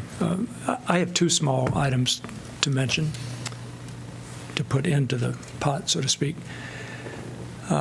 We just did this resolution concerning the working with the university with regard to the sustainability theme semester, and that it contains a river-oriented project. So what I'd love to see is some modest amount of money, probably less than $20,000, maybe less than that, to produce a conceptual design for public art and wayfaring along the Iowa River corridor from the Water Plant Park down to Terry Trueblood Park. That's part of what was embedded in that resolution, and I think it'd be good to have a little bit of money there to further that along. The other thing is probably more of a strategic plan point, so I don't want to emphasize this too much. But when we went through the tax increment, the TIF policy debate, I said repeatedly to the public, I would be eager to support hiring a consultant to develop an urban design plan or a form-based code for the downtown district. Now, I think that probably would cost a fair amount of money, so I don't want to say let's put $350,000 aside for this fiscal year to do that. But I want to set the thinking in motion. So it's probably really more of a strategic plan point than anything else. All right, so as far as I know, those are the items we have on for us to consider. One is the affordable housing proposal, increasing the budget from $650,000 to $1 million. The second is to increase wages for all city employees to a minimum of $15 an hour within 2 years. And Jeff provided a substantial amount of information about what that would probably cost. It's not cheap. The third, increased funding for social justice and racial equity grant program from $25,000 to $75,000. Create the council-appointed committee. Determine whether we want to continue the funding or whether we really want to fund the retail attraction consultant Safe Streets Action Plan for $100,000 this year. A possible local food service incubator downtown on the order of $50,000 per year for 4 years. Some amount of money, less than $20,000 for this conceptual design pertaining to the river. That's what I know. But I just want to know, like, really, there is many things I said here, and it's being put in the back, like, for future. How do you guys decide something to be put for this work session or future work session? Who decide that? You got to have, to get an item on the work session agenda, either the mayor or the city manager or, what is the number, three? Three councilors. Three Because council members. Get I it don't on know. the Last time I said I talk about public transportation on Sunday, and I talk about considering a policy to limit city businesses to vendor that paying employees a wage of 10 or higher. I don't know. This is not on the work session now. I think that, I don't understand. yeah, I think I that, really- so for us, because it's been a little bit of a different, change a little bit in the sense where I think that anything that's impacting the budget right now, I'm not saying those things wouldn't impact the budget, but they seem like things that we need to have a more strategic plan conversation about. That's where it's pushed into that kind of cadre. And I think that the expectation is, or at least for me, was our January 30th meeting. Right? We have a strategic planning session on January 30th? Yeah. Okay. Our January 30th meeting, we could have a more kind of in-depth conversation as it relates to some of those items. Now, if you had items that you felt like needed to be impacted in the budget right now, which I just did, I'd pull it out and, put it on our list to be discussed right now. strategic plan pertains to the next 2 years. I understand that. 2018 and 2019. And the budget applies to the coming fiscal year from July 1st, 2018 to June 30th, 2019, plus the capital improvements plan. Yeah, it is complicated for sure, but that's the gist of it. And those budget items, we have to decide within like the next month or less, so staff can get the budget ready to be certified. So that's the time frame. Okay.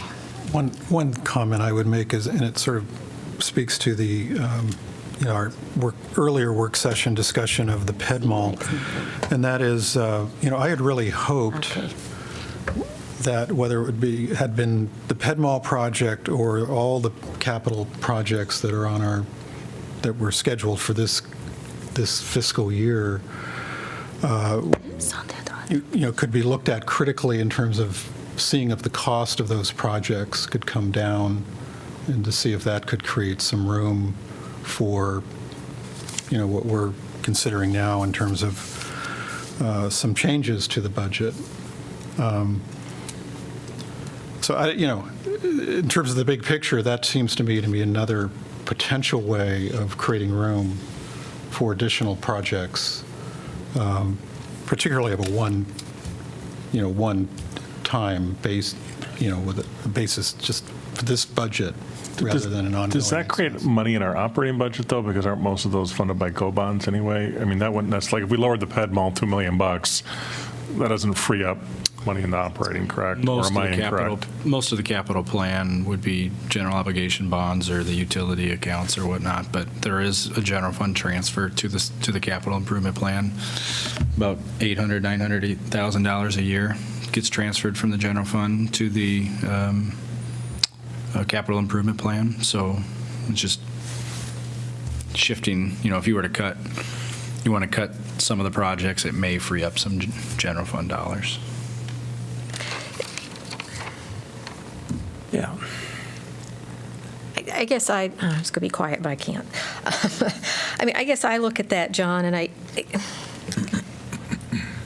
where's that line? I don't see us as having the expertise in terms of looking at those costs. After 8 years on this council, have an incredible amount of trust in our staff to come up with reasonable estimates on what they think these projects are going to cost. And of course, as years go by and prices escalate or the scope of a project changes, then, prices change. We've had projects we had to not fund. I mean, the first bid that we did with Burlington and Clinton, we had to throw out, correct? Because those came in way too high. So we had to rebid that. I guess I'm not sure what you mean in terms of having a council look at these costs critically to I'm see not if... asking council to. I'm asking staff to evaluate project costs. I guess I would have to believe they're already doing that. I mean, to me, the difference maybe comes if we're not satisfied with those costs, do we need to be having then maybe more of a detailed discussion on the scope of the project? I mean, I guess I believe that our staff looks at those with great eye to efficiency. I think that's a reasonable point, but I think we need to focus our attention on the budget items that are before us. And I'm not sure we're going to be able to make this decision tonight, but maybe we can winnow the list that I just mentioned. So we've already talked about affordable housing. It's clear there's a substantial interest in possibly doing that. I don't know if there are 4 people. I don't want to make that decision tonight. I personally don't. But we need to make it at no later than our next meeting. Is that correct in terms of timing? You're looking at your February 6th meeting? Yeah. Yeah. We have to set the public hearing on the 20th. Is that correct, Dennis? So we really need to know a week and a half in advance. February 6th would probably be your last meeting, unless you want to schedule a special. We have to decide no later than then. I wouldn't mind doing a special if the council would want to do it, so we could spend 2 hours on this topic. Maybe we want to do that. Okay. Let's see how the rest of this goes. So maybe we can winnow a little bit here, though, with regard to the 5 or 6 proposals before us. So, I guess I'll throw this. I'm not sure, Jim, how you want to do this. I mean, some of the things, I don't know if my list is accurate as I'm trying to write some things down. Oh, well, go ahead. So, I think that you already mentioned your particular proposal would kick to be strategic planning on January 30th, and I feel comfortable with that. I think that for the wayfinding and public art, it's not public, you didn't say public art, did you? I did. Oh, okay. Public art and wayfinding on the river, I think I'm comfortable with that, whatever that amount would be, just to kind of throw it out there and get us rolling on some of these topics. I think I'm comfortable with everything. I mean, less than 20,000. I mean, my only question here was, where's the university on this? I'd be interested in some type of cost sharing, similar to how we did the speaker series, where multiple groups or municipalities came in and helped with the overall cost. But I would be supportive of that. I mean, the only problem I have with it is that, we kind of had the resolution beforehand and it one was kind of in the bag already, but I'd be supportive of this particular proposal.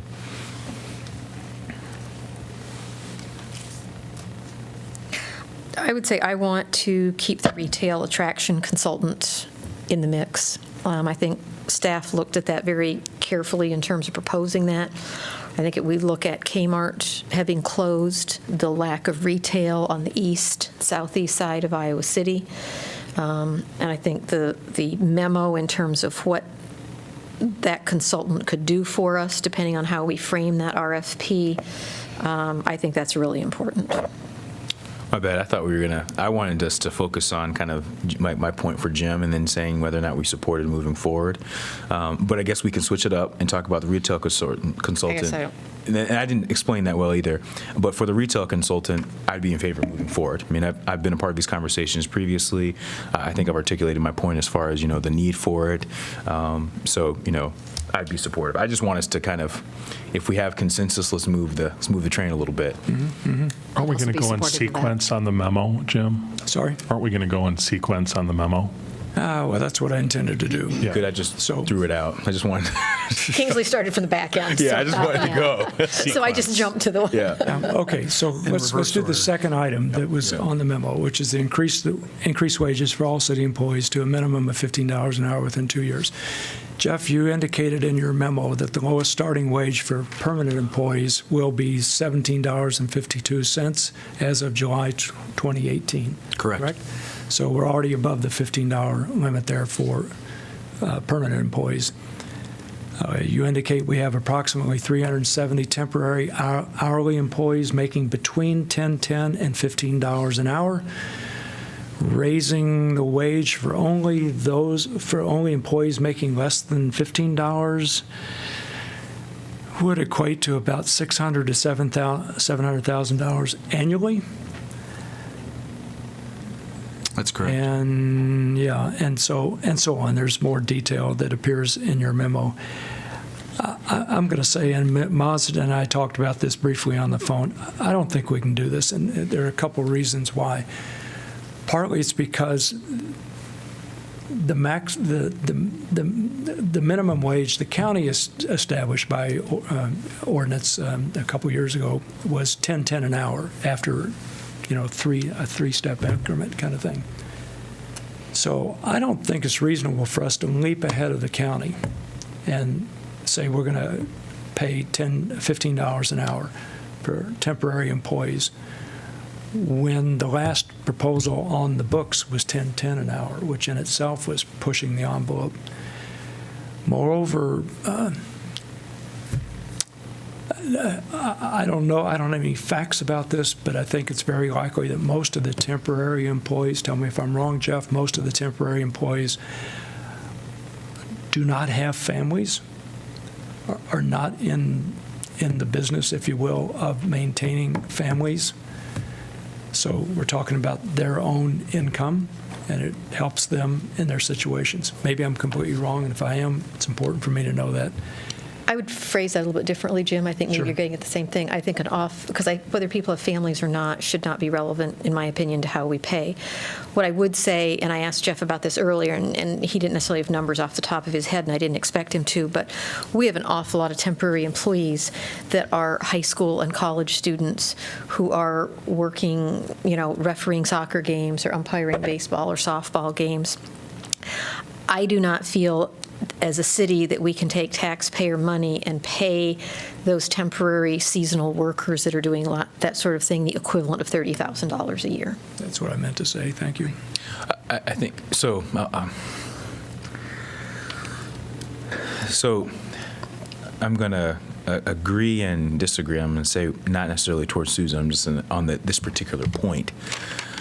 I think that's when we talk about the $30,000 a year, and I was going to mention that. I think that the problem with it is that that's not actually an accurate accounting as far as what we're actually paying out. I don't think we're paying every temp employee $30,000. I think for me, there's some questions on the time. I mean, Maz and I talked about this briefly. There's some questions on the timeline. There's some questions. I have some just questions about the benefit structure and whether or not it may be more. It may be more beneficial to think about more from a benefit standpoint. Looking at the different positions we are talking about, I do agree, as we're thinking about, I'm not necessarily inclined to, kind of equivocate between, students getting paid or paid in relation to soccer game, or students getting paid or high school students getting paid. I am more concerned about whether or not we're looking at, again, the benefit structure, whether or not we're looking at maybe different types of work in relation to what the city does. I mean, would snow removal be different than we're talking about refereeing a soccer game? To me, I think I just need more information. My suggestion, and I haven't talked to Maz about this particular part, is, I think a lot more conversation, discussion, and planning needs to go into this, and this is where I feel like this may be more of a strategic planning point. Because I do think there is, I understand the county point, Jim, but I do think there may be a need here to step up in the only way that we have control over. I mean, there's a lot of things we don't have control over in relation to businesses and other things. This would be the one that we do. However, based on Jeff's memo, and some concerns and considerations I think that have already been articulated, but I also have as well, I would like to see this as a strategic planning item because of just some issues I have with some of the dollar amounts and what we're looking at. I think you brought it up, $600,000 to $700,000 annually. I mean, that's a whopping amount of change.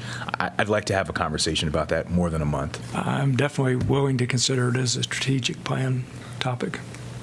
I kind of question that amount also, Kingsley, because it says they're temporary and hourly, and my experience with hourly is that they don't receive the benefits, so that's not the expense. So I was kind of a little bit questioning that amount. What amount were you questioning? The 600,000, or where is it? Yeah, 600 to 7,000. That's just wages. Dollars annually. It doesn't include any.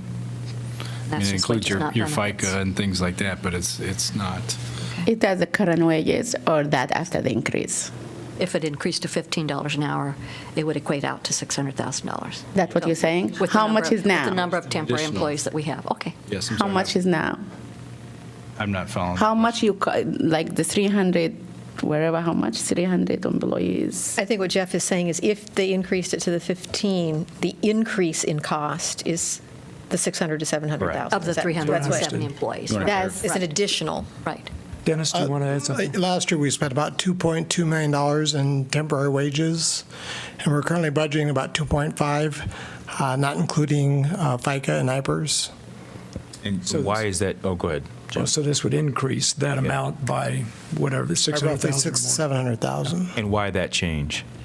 Well, I mean, it's just, you're talking about $600,000 out of $2.5 million.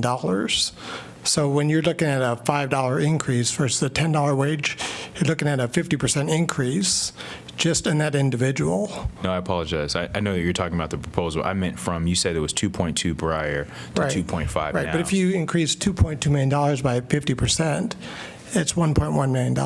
Adding after the increase. We have a temporary employee wage scale, so That's what I was employees asking move about, up. This is the cost of living. You may start at 1010, and then after 6 months, you're at 1080, and after a year, you're at 1150. And it's not one scale for all employees, so different types of operations have different wage scales. So that's why you might see some escalation. So 1010 is the entry level? But this is seasonal. I guess the entry level will be the same every year. Correct, unless we New move that. employees with the new employees. Because new employees. Anyway, I really believe that the city of Iowa City should increase the part-time wages for all city positions with the goal of, the temporary, for the goal of reaching $15 an hour in 2 years. The city should set the standard for our community by paying livable wage to the seasonal part-time employees. I saw many of you council members speaking on supporting livable wage before, and I know we cannot force the local businesses to pay livable wage, but if we have the power to change our own employees to pay them a livable wage, why not? This is something could be in our hand. I understand there is cost, but just by looking at the tax levy, if we can just increase the tax levy, it's been increased before on the year of, I have my notes here. In 2012, they increased the levy like 9 cents, I guess. And this is, and now is, and yes, last year and this year it's been reduced by 25.25. And this is the most, I guess, I can tell, this is the much reduce of the tax levy. We need really to pay our employees, livable wage. We've been advocate for this, and I heard some of you saying that we're paying 10 Johnson County minimum wage. Johnson County minimum wage is not reflecting the data showing that how much the person can live on. All the research showing that $15 an hour is the minimum to live at. And the county minimum wage was a step just to move forward, and it haven't increased. And I'm not saying you have to do this in 1 year, because now all the things like 600 to 700, this could be like in 1 year. I said we can stretch it in 2 years. Or maybe we can talk about that a little bit. But that's what I see, and that's what I'm going to continue to advocate for. So I am willing to have this a part of our strategic plan discussion. I think it'd be important to do. I am not willing to put it on our budget for this fiscal year. We have to discuss it first in the strategic plan venue, I think. That's my view.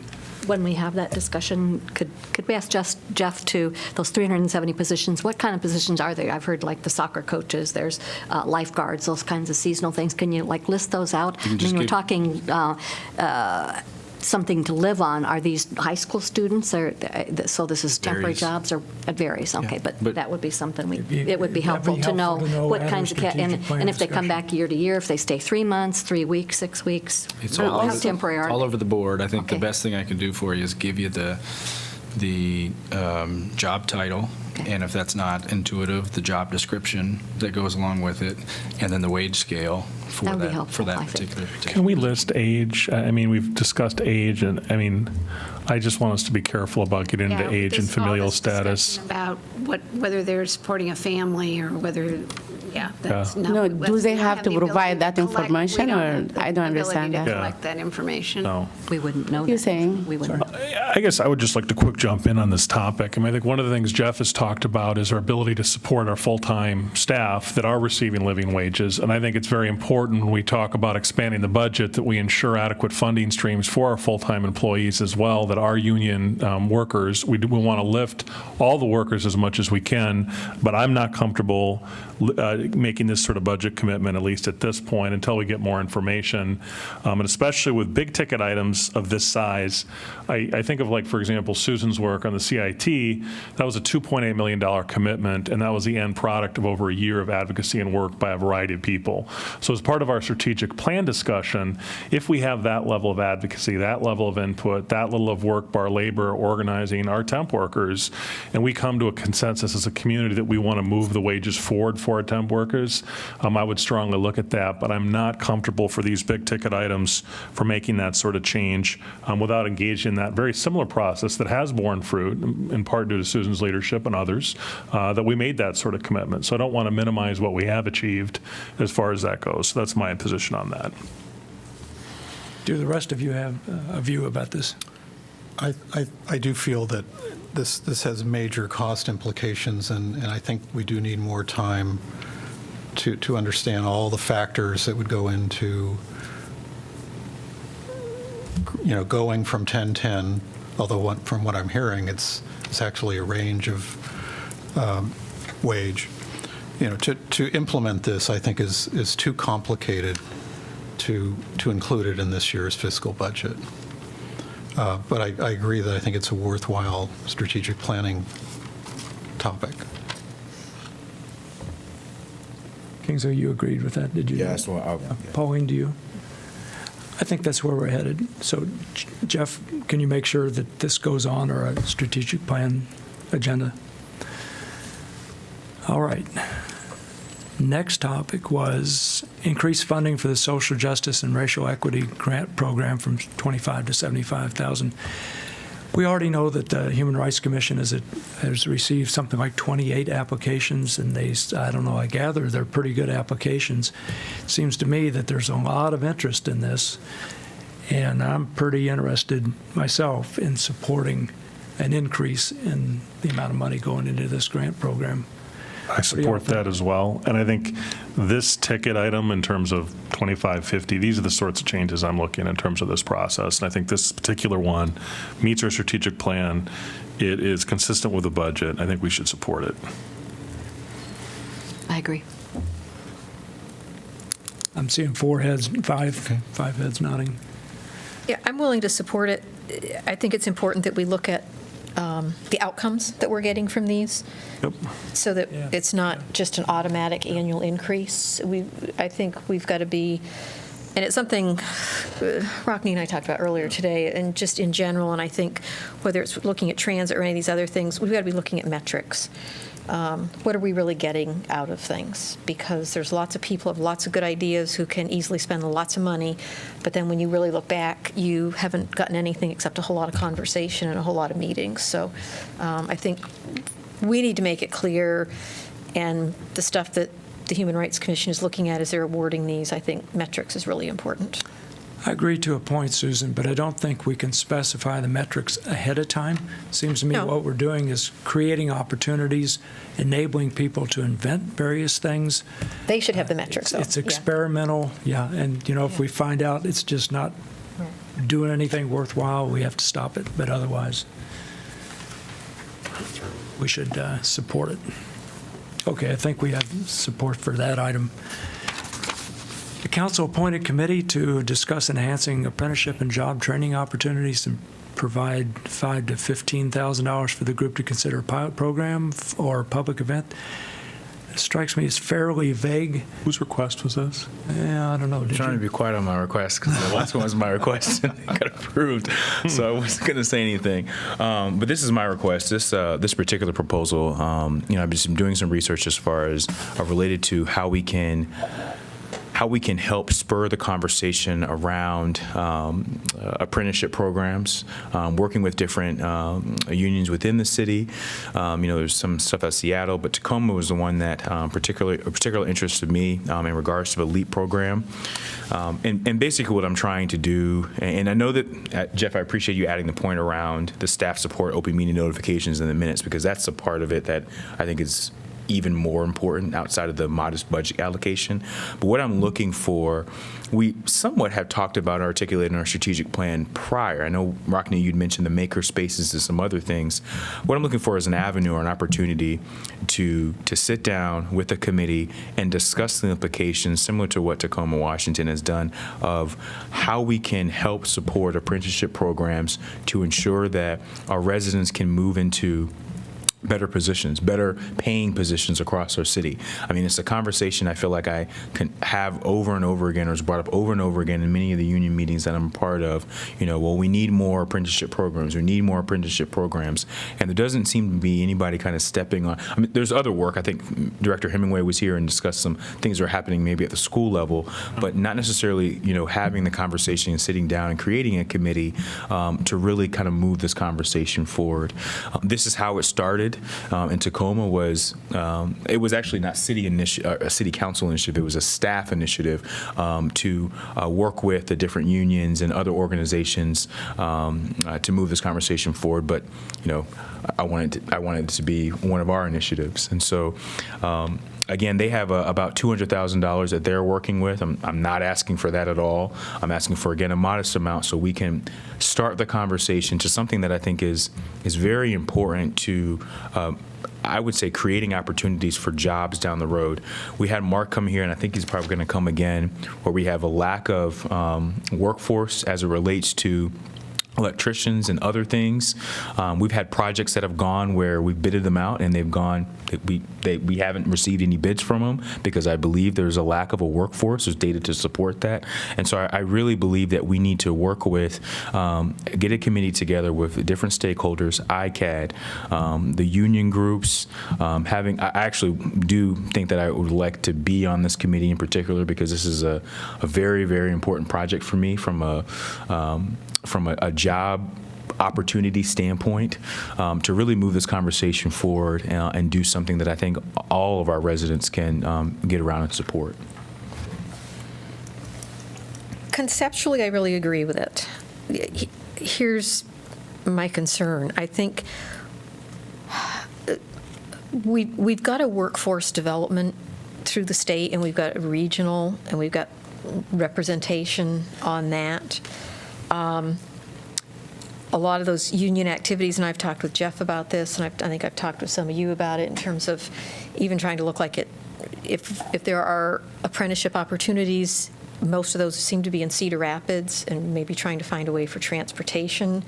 I'd heard they had a lot of openings. I was talking to somebody not too long ago, and I can't remember if it was the electrician or the plumbing one. They said they had like dozens more apply than they actually had openings. So I'm concerned about that. And the other thing I'm really concerned about is we have stretched staff significantly over the last 2 years. And I think as we look at our strategic plan at the end of this month, we've got to find a way to really focus and make sure that we're going to really kind of knock some things out of the park, so to speak, over the next 2 years, really wrap up some of these major initiatives that we've started.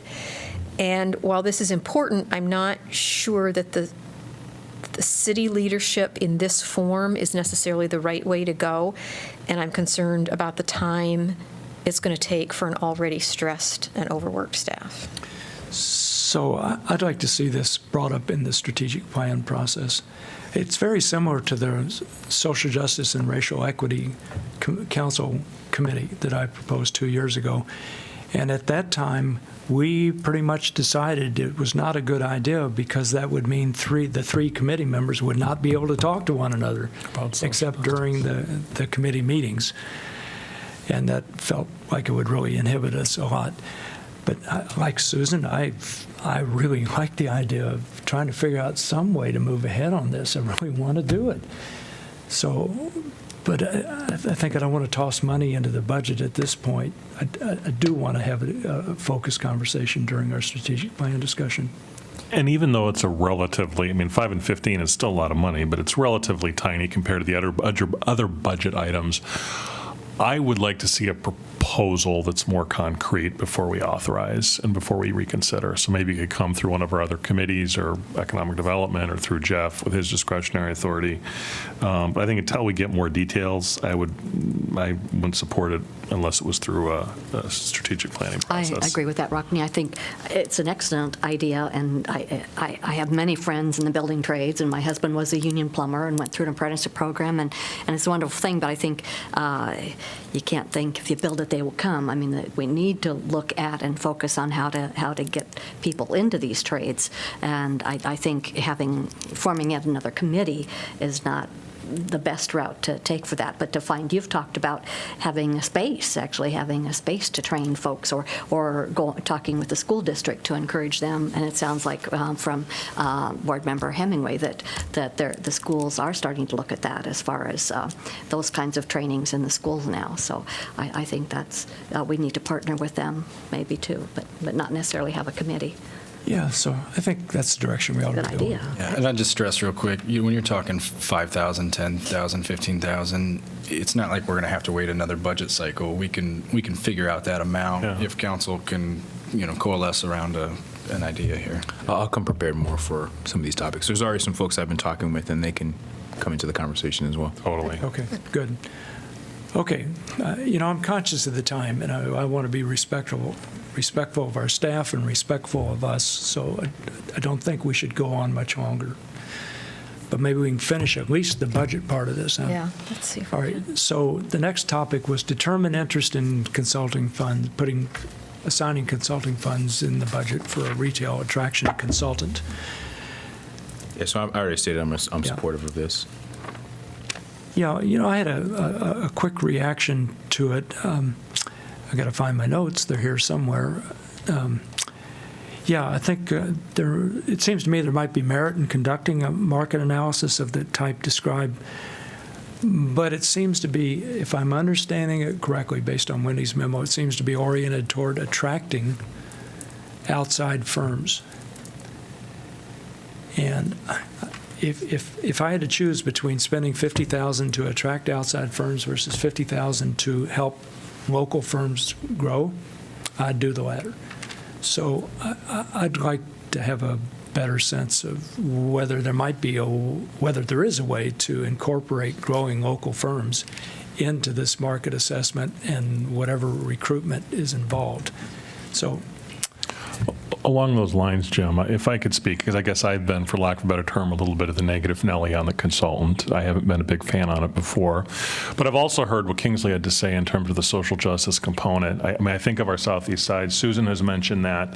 So if that is the goal, I would like more clarity in our RFP, a request for proposal, to look at addressing underserved areas. I do not want this to be a situation, I mean, in particular, maybe even that Kmart area. I don't want to get maybe to that level of detail, because I agree with you, Jim, that if we're talking about increasing retail, I want to increase the homegrown retail. And I think in entrepreneurship, and I think one of the best presentations I went to was last spring at the library was entrepreneurship for underserved communities.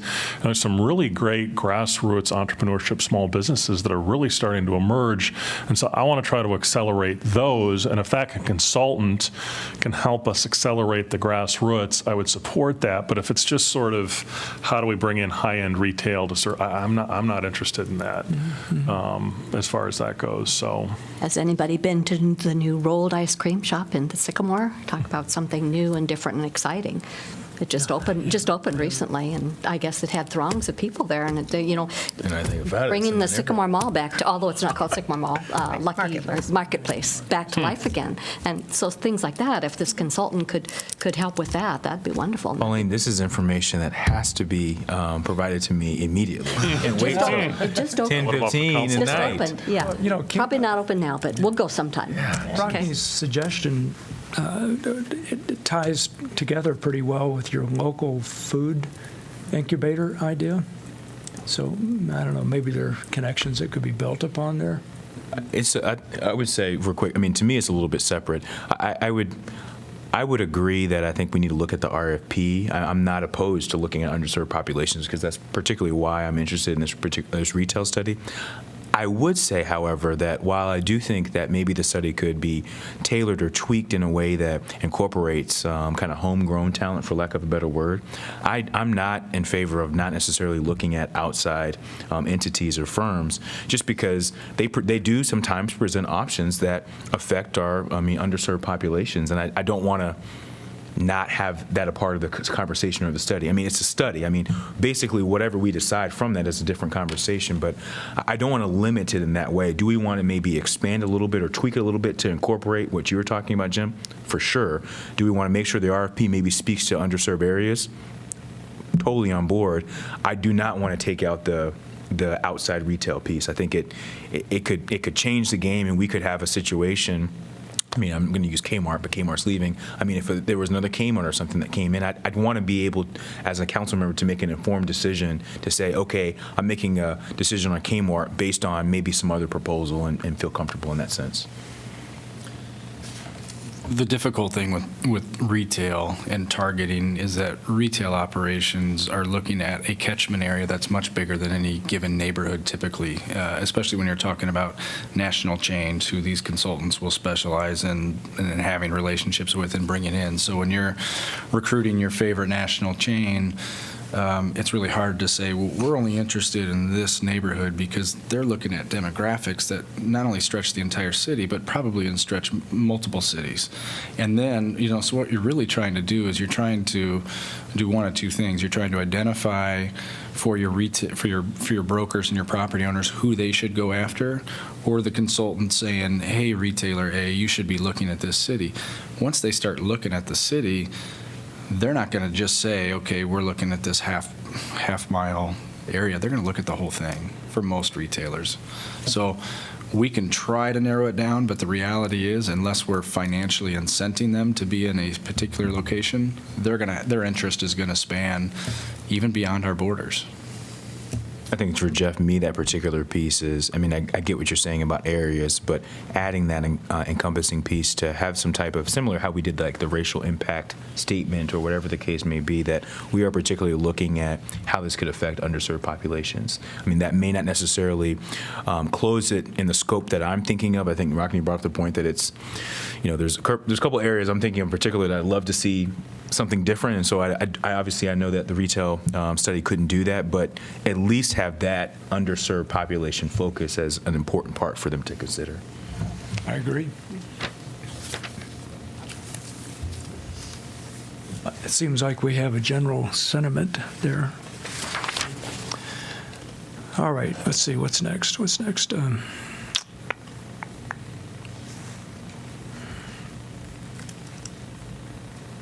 Well, there was your suggestion about a local, oh, I'm skipping one. John suggested a Safe Streets Action Plan for $100,000.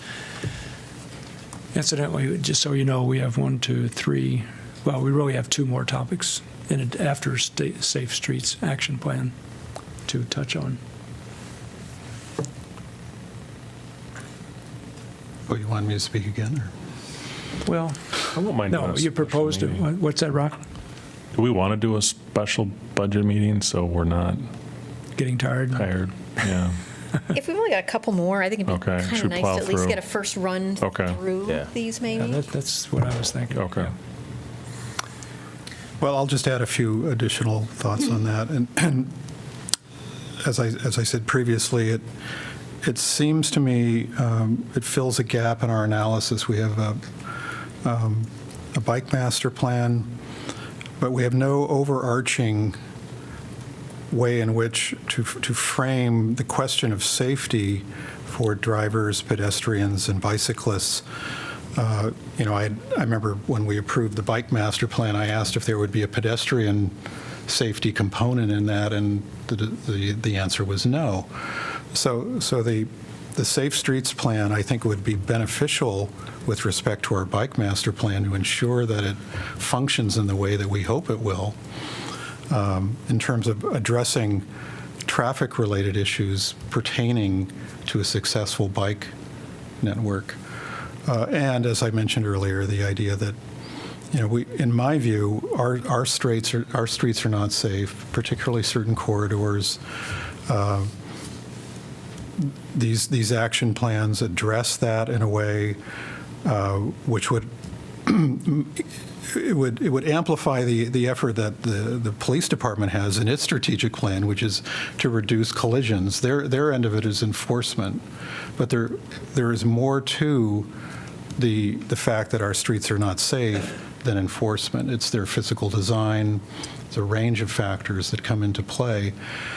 So what I found, and I've sent this information to Jim and to Pauline, it's the Vision Zero concept is developing, and we're seeing it take root in a number of cities across the country. And it seems to be the most cost-efficient way of addressing traffic safety that's out there. And Minneapolis just adopted an ordinance with respect to that a couple of months ago. So it seemed, for me, it really, after being concerned with this thing since I moved here 8 years ago, it seemed to be an answer. It provided a clear, direct path toward improving traffic safety for Iowa City. Okay, do the rest of you have any thoughts about this? And Jeff, please weigh in when you think it's appropriate. My sense is, a lot of times we need to go to outside for outside expertise, but my sense is, isn't this something where the expertise is sufficient in-house and that we should be focusing the resources on particular slow streets improvements or not? Usually you go to a consultant when you think your staff has too much to do already. Or when your expertise is just simply lacking. Yeah. I don't think we're lacking the expertise, but I think our staff's pretty busy. I reckon I'll step in. To me, I'm supportive of the Safe Streets project. I'm trying to, read up on the Vision Zero network right now as we're talking about it. I think for me, this is more of a policy consideration, that as I think about kind of our work on the Affordable Action Plan, we thought about we asked our staff to come back and provide for us, different elements across the board that we could attack affordable housing, so to speak. Because the reason why I bring this up too is because I've been hearing you bring up the Safe Streets in relation to a lot of different projects. It's not just one. I think you've been pretty compelling in providing an argument as far as where we've had issue, where there could be some needed improvements. But for me, I don't necessarily know that we've articulated clearly to staff that is the direction that we want to go. And so I almost think we're taking I wouldn't say a leap, but we're taking a step forward a step ahead before we have the conversation and talk with our staff as far as if our policy is to incorporate some of these elements as far as the Vision Zero network, or if our policy is to have a safe street network throughout our city. I want to give our staff a little bit of opportunity to kind of weigh in and discuss. I know that the time constraints is a consideration, so I understand the consultant implications, but have a conversation and discuss, the elements to what they're recommending, compared to what we as a council may propose at a particular policy around safe streets. I don't think we've had that conversation. That's where I've seen the disconnect, where you may have asked a question, and I think you even mentioned the fact that it was a pedestrian walkway. Well, the answer was no. My issue was that, did we prepare or prep staff ahead of time that that's what we were looking for? And I don't know if that we have. And so I kind of want to have that conversation first with staff before we move forward in this way. That's my 2 cents. Yeah, I guess I would agree with Kingsley, just having more of that discussion. And the other thing is, hiring consultants does not mean that it doesn't take more staff time. And staff has articulated that numerous times, that, every time we hire a consultant, we've got staff, and sometimes multiple staff, very much involved with those consultants. And again, while I think this is really important, I think we need to look at it. I'd like to have more of that discussion as part of the strategic plan and figure out how we move forward with it in conjunction with trying to focus down our strategic plan to make sure that we're really knocking some things off the list in the next couple of years. I think it is something, though, that shouldn't fall off of the list. It's something very important, because even one accident is one accident too many. And I think John has been talking about this over and over again, and we need to look at that, and we need to have the safe streets for bicyclists, pedestrians, and for other automobiles. So I don't want it to get swept under the rug or get forgotten. It needs to be up there to be talked about. I'd say, based on what I know at the moment, I support the idea of preparing a safe streets action plan, but I'm confident also there's a lot I don't know, so I'd like to have an opportunity to learn. It seems to me we ought to put this in the strategic plan, make sure it's discussed, that we decide whether, as a council, we agree we want to proceed with the safe streets So that would action still plan. leave open the opportunity of adding to the budget, or are you talking about that being in a future? You can always amend the budget mid-year, particularly, again, I'll stress, a one-time study expense like this. We have large enough reserves, we have contingency funds to be able to amend the budget to pursue something that the council identifies as a strategic priority. The more challenging aspect are those ongoing operational that have to be funded year after year after year. So to get to your point, John, I think if the council during strategic planning identified safe streets as a priority of theirs, then we can come back and we don't have to wait a whole nother budget cycle to get started on that. We'll find a way to fund the study. Okay, sounds to me like that's where we want to go. Kingsley, you proposed a local food service incubator downtown. You thought it might cost $50,000 a year for 4 years to subsidize the cost of space. Is that what you said? Correct.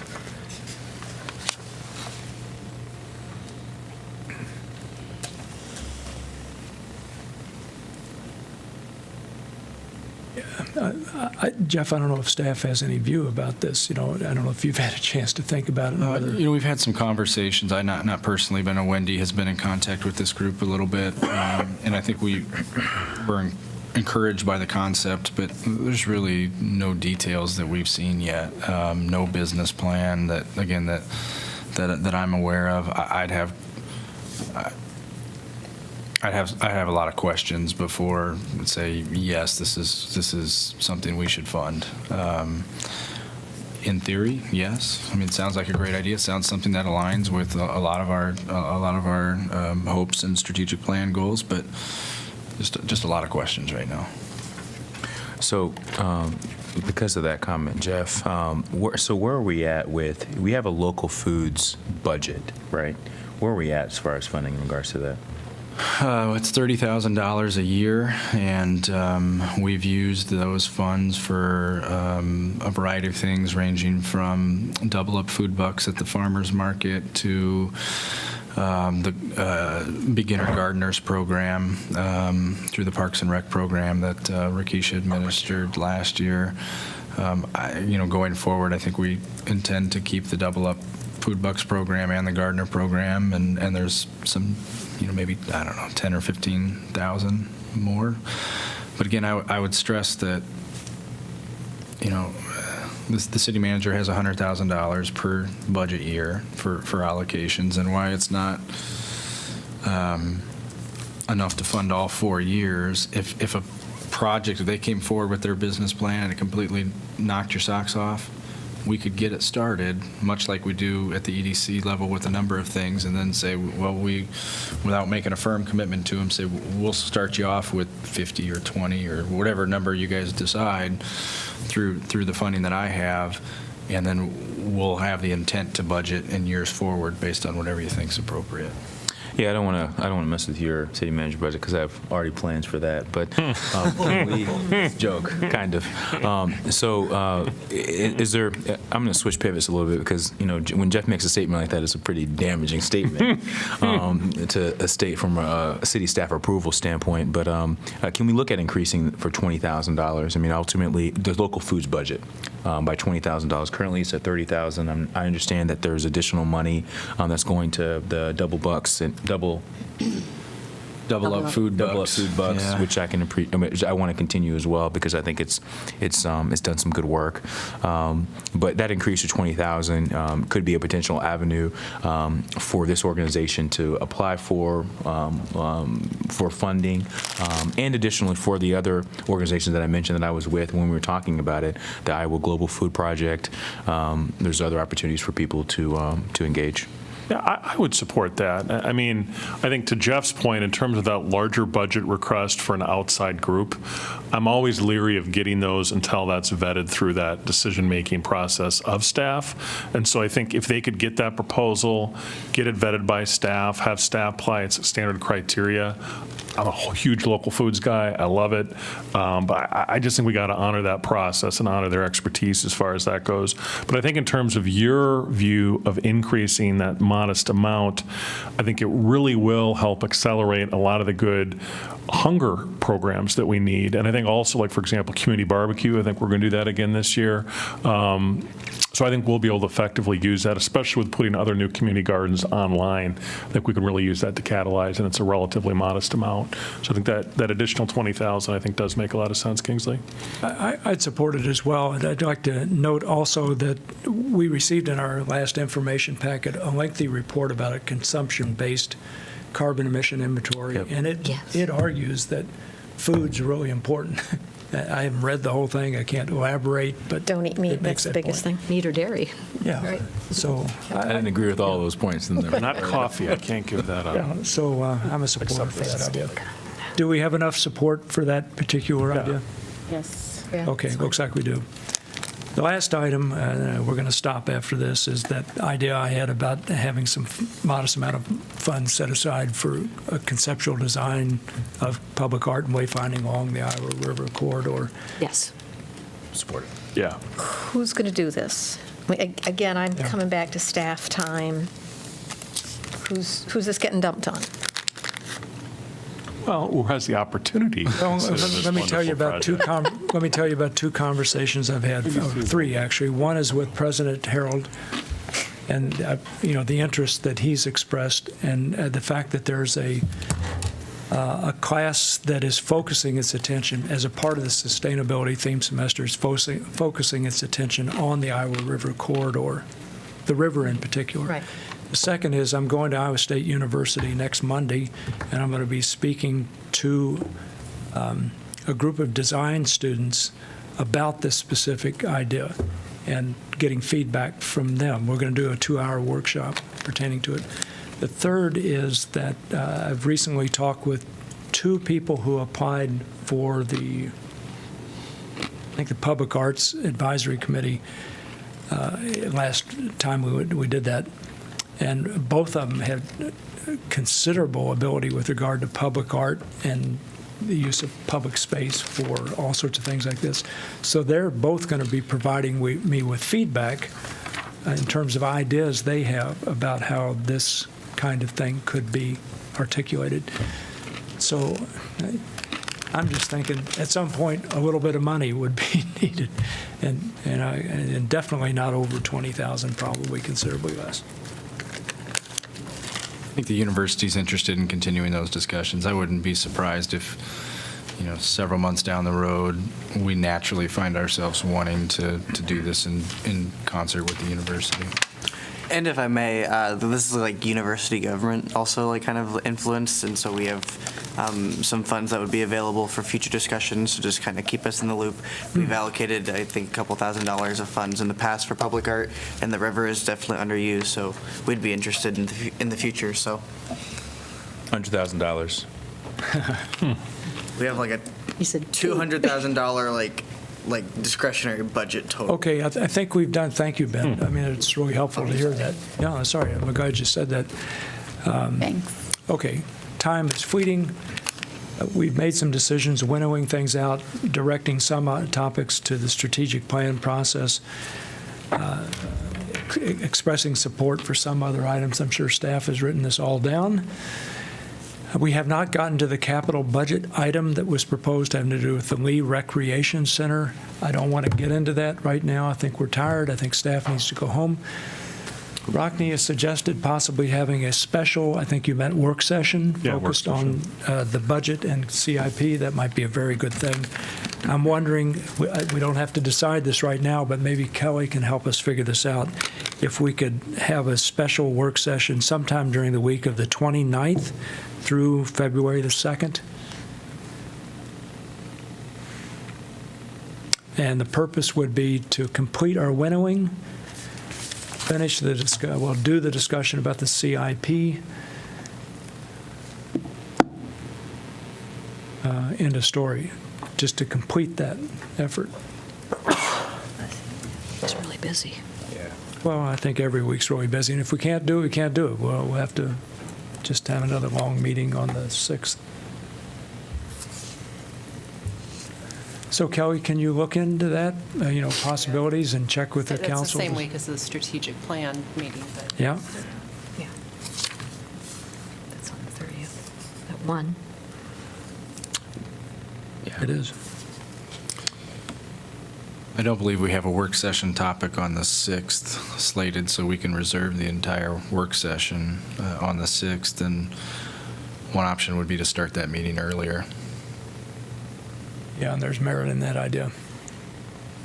All right, let's do that.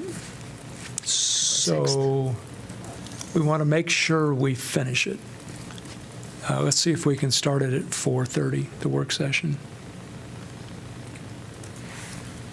on that date. We'll keep this memo, we'll just update it, we'll highlight with colors or whatnot where we are on each of the issues and what issues have been added, so hopefully we can all keep track of what's left to be decided. Okay. Do you think we have enough time at 4:30? Oh, I would think so. That's 2 hours. I think so. It gives us yeah. 2 hours, Yeah, and yeah. we've done most of the work Oh, tonight. I keep forgetting. It's the work session. Never mind. At some Sorry, point, you I have was to make thinking decisions. before. Yeah, Nothing never else mind. on the Nothing else agenda. Sorry, Exactly, I was yeah. like, this is only 30 minutes for the work session. Okay. Before we close, we're going to close. I just wanted to make sure for the info packet, can we move the discussion on the food and goods consumption, the university, and the finance and operating report to the next meeting? Which topic? Say it again. I didn't put it right on my the one that we just discussed as far as the foods and goods consumption. It's like the Oh, Eco the City, consumption-based, yeah, the consumption-based inventory. report, the university conversation, and the finance and operating reporting. Well, if we just put those 2 info packets on the Yeah, next agenda. That's what I mean. Yeah. Since we didn't discuss them tonight. Yep, we can do that. But there are a couple of things I need to say about the info packet. One has to do with the January 11th packet, IP number 1, the tentative council meeting schedule. I need to tell you, I will not be able to attend the joint entities meeting on the 22nd because I'm going to be at Iowa State. And I think that was all I really needed to say. Okay. Let's see. Do it really quickly. Yeah, that's what I absolutely needed to say, but beyond that, I think we're good to go unless you all need to say something else. Okay, we'll call the work session concluded. Thank you all. Appreciate your patience.